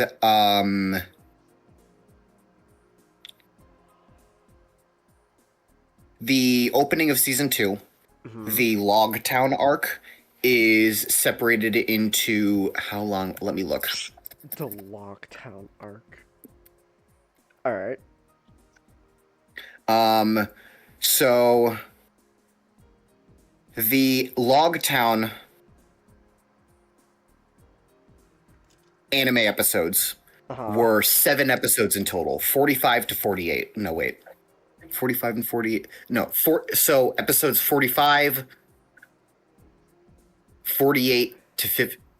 Am I reading that correctly? Hold on. Anime episodes 45 and 48 through 53. So 7 episodes. So the Log Town arc of One Piece was 7 episodes in the anime. They were able to condense that down to one whole episode that was like a half an hour long. Wow. Okay. And again, this is something I have to congratulate One Piece on. They were able to do this while sticking extremely close and loyal to the original subject material. They just got rid of the filler and or shortened down the filler to enough of a point where they could include it without having it be an issue. Ooh. All right. That's pretty impressive. Again, it is impressive. The only thing I'm concerned about, and the only reason I raise this concern, is because in the future, you're going to end up having to go across, like, the Wano arc, or the Dressrosa arc, which span over 100 episodes of the anime. Oh my gosh. So, at that point, I don't know what they'll do. Either once they start getting to the longer arcs, we might stop seeing seasons where it's different arcs, and we might only see entire seasons of arcs. If that's the case, I won't be disappointed by that, because at the very least, we'll still be loyal to the subject material. But at the same time, I'd be concerned about the rushing. Now, again, a benefit that the live action has been doing over the anime is that, again, Oda is able to basically rewrite his story the way he wanted to. So he's introducing lore aspects of the One Piece universe that would have been revealed 100 or 500 chapters later in the first 2 seasons. So he's revealing lore much more earlier on. And this might possibly help with the pacing and allow us to go through some arcs without having to spend too much time on stuff. But again, that entirely depends on how they're going to handle things. Because I don't know how they're going to. I will say that I'm just overall looking forward to seeing what the show's going to do more, because they have been very impressive so far with what they've shown, and I really, really, really recommend those who haven't seen it to watch it. And I would even go so far as to say, if you're somebody who wasn't a fan of One Piece in the beginning, watch season 1 and 2 of the live action, and then start watching the anime at the Alabasta arc. You will basically not have missed anything, and you will be able to watch it without any kind of information being lost on you. Okay. Like, this is a extremely good way to introduce somebody to the anime who doesn't want to have to sit through 70 or 80 episodes worth of filler arcs until the show starts to quote unquote get good. Because the main complaint about One Piece, and I've gotten this from my best friend IRL, is that they take too long. The show starts off rough. There are a few good arcs, but overall, it's just a rough get through. And I don't blame him for thinking that because, again, Oda wrote the ending first and then decided to write the beginning trying to get to the ending. And that's going to be rough overall. So I don't blame him for thinking that the first couple hundred episodes or so of One Piece are going to be difficult to get through. This live action anime adaptation is a really good excuse to get somebody to watch it and then go, if you want to know what happens next, read the manga, or better yet, watch the anime. It is a great introduction to every single type of material in the One Piece universe. And another thing of note is that the Japanese dub of the live action has the Japanese voice actors for One Piece from the anime. Huh. So it is the same people. Okay. You will quite literally, if you just turn on subtitle, if you were to quite literally switch over to the Japanese version, you would literally just be watching One Piece live action with the voices of the anime that you grew up watching. So you, okay. That's cool, but it's kind of funny, cause you're watching the live action One Piece in the Japanese dub, and you're seeing a Hispanic guy sound like an old woman, an old woman voice actress doing Luffy. It's just kind of funny. Yes, that is true. Yes, that is true. But at the same time, if you're a diehard anime fan, you also know that. Well, no, yeah. Obviously, like it's like, oh yeah, that's Luffy's voice from the anime. But like, it's just funny to think that this I'm sure she's sweet. Like this sweet old lady is It's doing this. I don't know what Luffy sounds like. Oh my God, Shangus! Oh my God! I don't know what he sounds like in the anime. But like you have this sweet old lady, and she has to like do her Luffy voice. And then, but on screen, you're seeing a Hispanic actor playing Luffy. It's really funny. I mean, you also have to remember that Oda handpicked these people. Oh, you did? Yeah, most of the actors that they chose in this show, Oda approved of. Oh, interesting.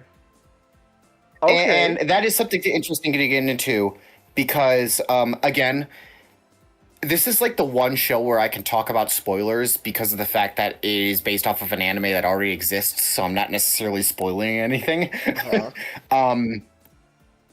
They introduced a character that will become a member of the Straw Hat Pirates in the future, but they didn't tell us his name.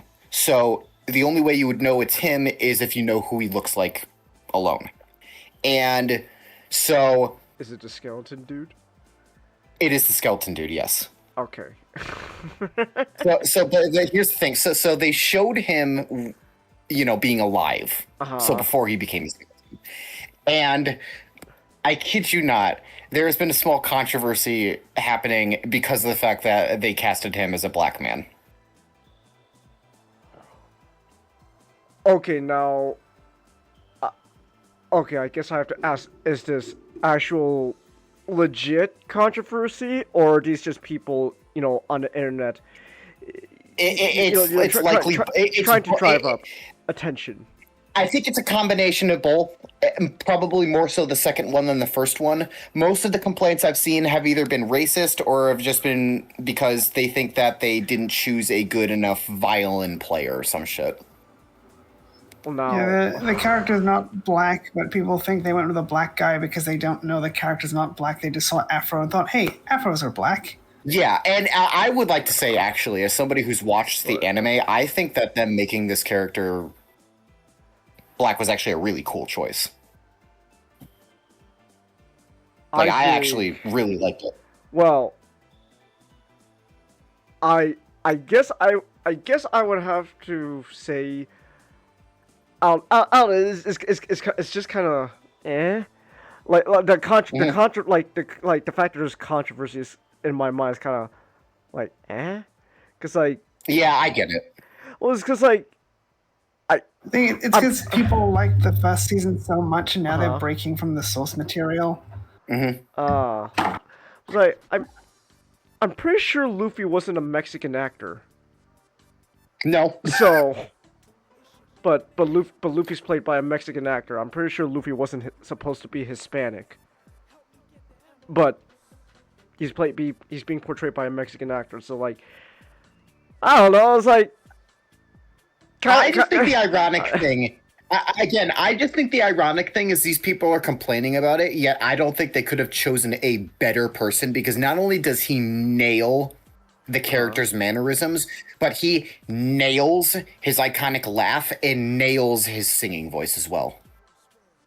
Oh. Like, he is a phenomenal choice for this character. Phenomenal. Oh. Did he like read you all of One Piece? Just in character? I'm pretty sure most of the actors have read through and or watched the entire anime in order to make sure that they are doing their characters justice. I think the issue is like we're kind of well past the time where people don't care about these kinds of things because of how politicized it became. So like if it was like 20 years ago, no one would be complaining. Yeah. Like Will Smith's character in Men in Black is not a black guy. Nobody cared. Nobody cared. Because okay, it was just a good actor. Like it could be just a good actor, but unfortunately, because of a lot of bad people doing bad things and making these decisions for political reasons, they've poisoned the well. And you know, there is a habit of hiring minorities for specific roles with the intention of them being a shield on social media. I'm not saying that's what they're doing here. It's just other people have done that. And that's why it's again, I think that the choice that they made in casting this actor as the character was a phenomenal choice. I think he does a fantastic job, and I have to say, this season made me cry. I will admit this fully. Damn. Okay. This season made me cry. One Piece has been known to make people cry. When I got into this show, and my friends who first showed it to me, when I told them I'm a very hard person to make cry, I held them to that. And when I had just to give you an idea of this, when I had watched the arc in which the things that I cried in season 2 happened in the first place when I was watching the anime, I didn't cry, but I felt emotions. Watching it in the anime, watching it in the live action made me cry more, specifically because of how much One Piece I know and how much I know now than previously I did. All right. They hit the emotions pretty fucking hard with this, especially with Chopper. The Chopper arc was fucking great. They did such a good job nailing his character's backstory. They're making you care for the little goober. The little goober is worth being cared for. Like that he quite literally has such a tragic backstory. I'm not arguing against that. I haven't seen One Piece, so I'm not arguing against that. It's more of a joke. Like, oh man, they're making I'm supposed to cry over the goober. All right. Yeah. But no, I would recommend watching all that one. But no, I get you. I understand. But there's one thing I do want. There's one thing I do want to talk about, and this is more has to mention just the overall idea of, you know, an anime to live action adaptation. And this is sort of the interesting aspect that I sort of stumbled across when, you know, on the week in the social media minds. So One Piece, drawn animated, like, you know, it has been depicted animated before, and now this is the first ever live action version of it. despite that, though, in the spirit of the series, it is not afraid to be very bouncy. And that's something that like is actually catching ire. Because like you hype like, because to some people, there are some people, they kind of live with having mutually exclusive ideas. They like when you build something up as like very like something that's very groundbreaking, very like instrumental, and like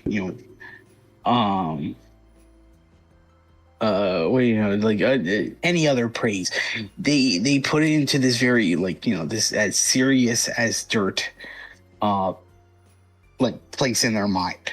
And it's like, well, like One Piece can be all of those things, but Oda specifically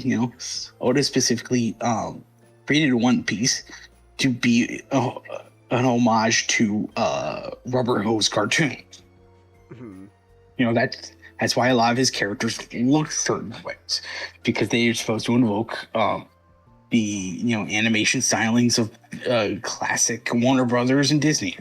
Yeah, like the evil people are drawn to be ugly, the good people are drawn to be good looking, and then there are background characters that are kind of just mishmashed of both. Yeah.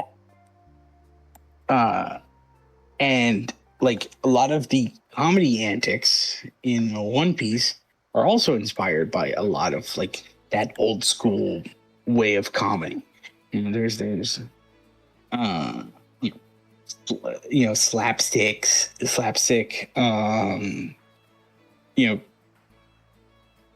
more risque jokes. But it's funny to think like we take those for granted, because in anime, a lot of anime loves like slapsticks and risque jokes and the like. So like it's when One Piece does it, you don't think to yourself, oh, this is being done out of the love of a certain era. You just think, oh, like One Piece One Piece is doing something that is just very common in this medium. It's funny you say that. The live action adaptation. It's funny he says that, because the live action adaptation had a joke in the second episode that a lot of people have been laughing about, because it kind of rips off of a joke that Monster House made. Okay. Hold on. We bringing into ancient literature. Monster House. Ancient literature, I know. So there's a scene where the crew gets swallowed by a whale. Yes, this happens in the anime. And Nami and Zoro are talking with each other, trying to figure out how to get out. And Zoro makes this giant poker stick, and he says that something along the lines of, I'm going to go and I'm going to use this giant pokey stick, and I'm going to poke that flappy thing above its mouth. And then Nami says, you mean the uvula? And then Zoro goes, so it's a girl whale. That's pretty fun. That's fun. I'll give it that. That's fun. Yeah, and I've seen so many people comparing that to the same joke that Monster House made. So that's fun. I'll give it that. That's the uvula. That's the uvula. So it's a girl house. That's fun. You know what? You got me there, One Piece. You got me there. All right. But oh my god. One of the most common one of the most common clips that are being taken and being kind of passed around in sort of like a discussion is like Luffy dancing in front of the whale. And like, you know, I like me having not really like engaged at all that much in One Piece outside of kind of understanding a lot of its background, you know, a lot of the background and a lot of like the inspirations that came before it. I kind of look at that clip and I think, oh, okay, you know, it's kind of keeping in true roots to its source material and having a very fun scene. Mm-hmm.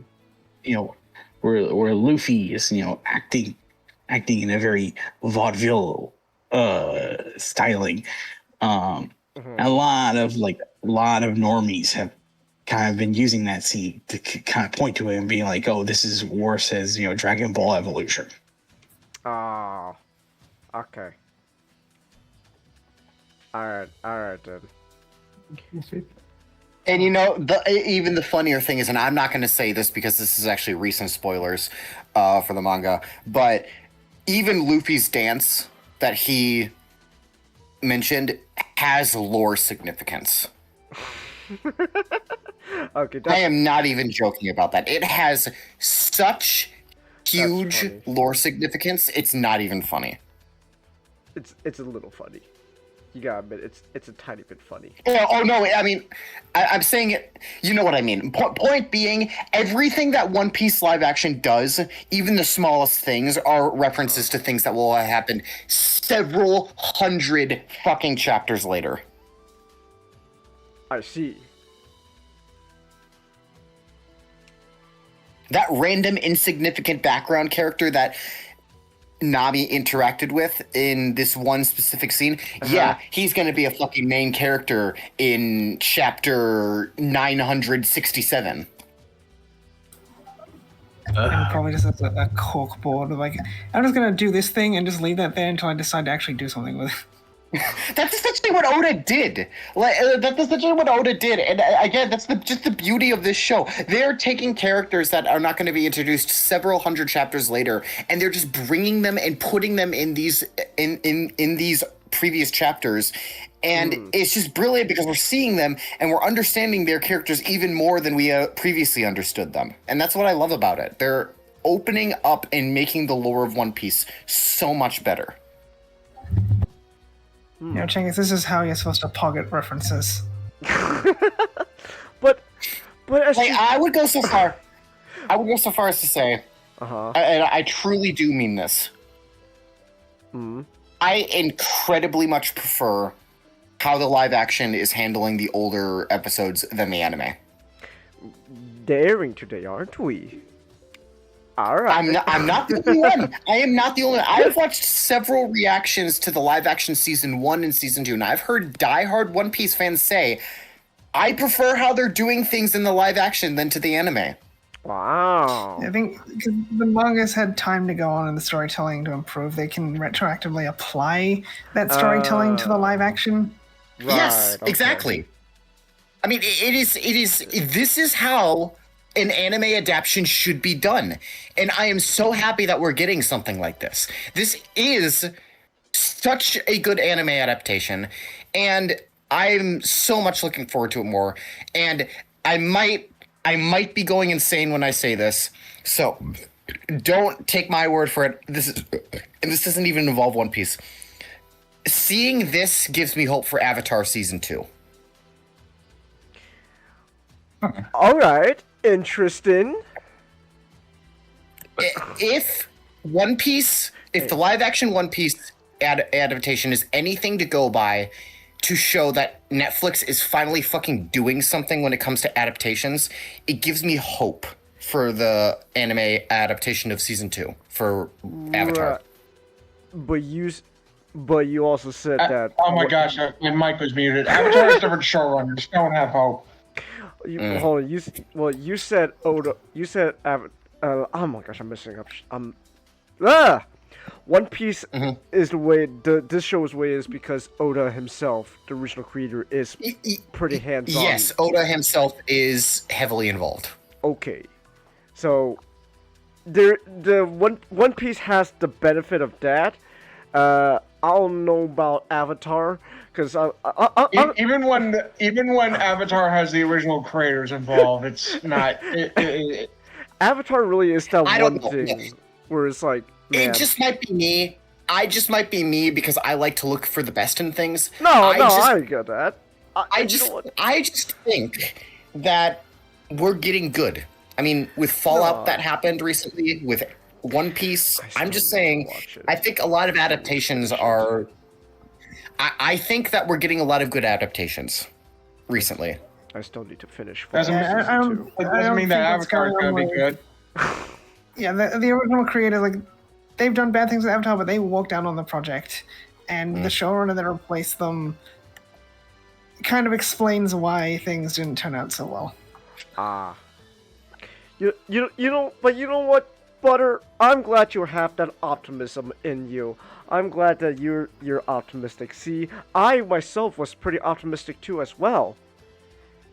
And then Wednesday night, I read Robert Kirkman's Transformers, and all my hopes were shattered. I'm aware. I'm aware of what you read. And I apologize. I apologize that you had to see that. The creators of Avatar walked out on the live-action series because the team working on it were not being supportive of their vision, so they clearly went into it not wanting to be a good adaptation of the source material, and that's what made them butt heads with the creators. I guess we just have to wait and see what they do differently. I mean, because as far as I'm aware, I'm pretty sure season 1 of the Avatar reboot was done with the creators, and season 2 isn't.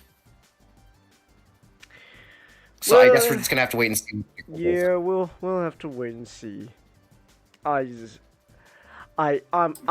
No, they walked out 6 years before it came out. Oh, never mind then. Yeah, it's fine. Never mind. You know what, Butter? I'm thinking about. Especially since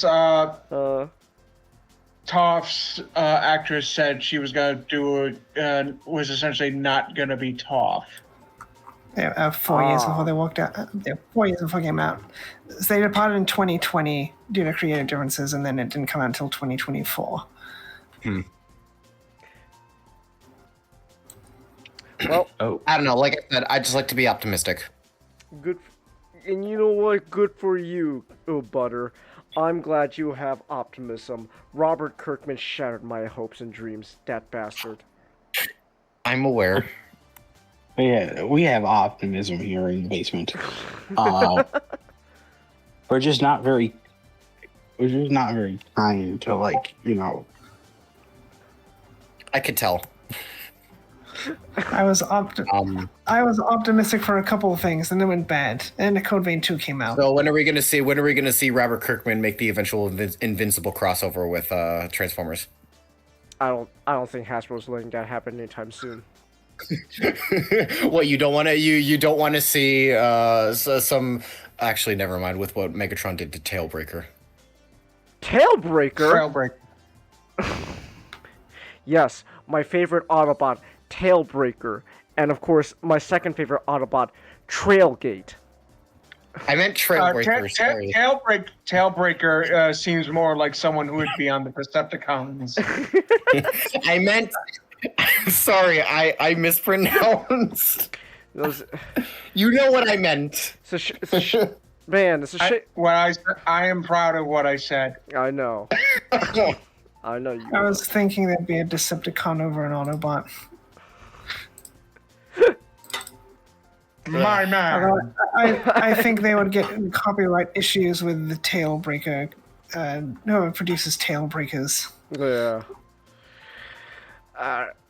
But I don't know. What time is it, by the way? Because we've been going now for 12:08 for me. 2.5 hours. You know what? Honestly, that's not too bad, considering we only had 4 topics tonight. That's not too bad. So, yeah. Long story short, One Piece season 2, good. Watch it. One Piece season 2, watch it. Skybound Transformers, starting from issue 25 with Robert Kirkman taking over, not good. Don't read it. Code Vein 2, very good. I was optimistic for that one. Go play that. Train Dreams, really good. Watch it. Yeah, Train Dreams, real good. Watch it. Maybe we'll get better. Sinners, really good. Watch it. Butter, have you watched Sinners yet? What's Sinners? Sinners. Crying out loud! Oh, we're crying out Everyone loud! get in. Okay, we got Alright, we got to end this you- so we can watch that last movie and then we can finish and then we can show. Yeah, Butter we Sinners. can watch. We can show Butter Sinners. All right. Anyways, I'm gonna end things here. No stream tomorrow. Actually, I just realized. Also, obviously, I take Mondays off. No stream Tuesday, because I'm gonna be next Tuesday, because I'm gonna be out for most of the day with my dad, doing something. So there's that. But then, so we'll be back Wednesday. So 3 days. So 3 days from now. No, wait. 4 days from now. So yeah, 4 days from now we'll be back. So, yeah. All right. Thank you everyone who came. Thanks everyone watching on replays and all that jazz. And until next time, good night and watch Sinners.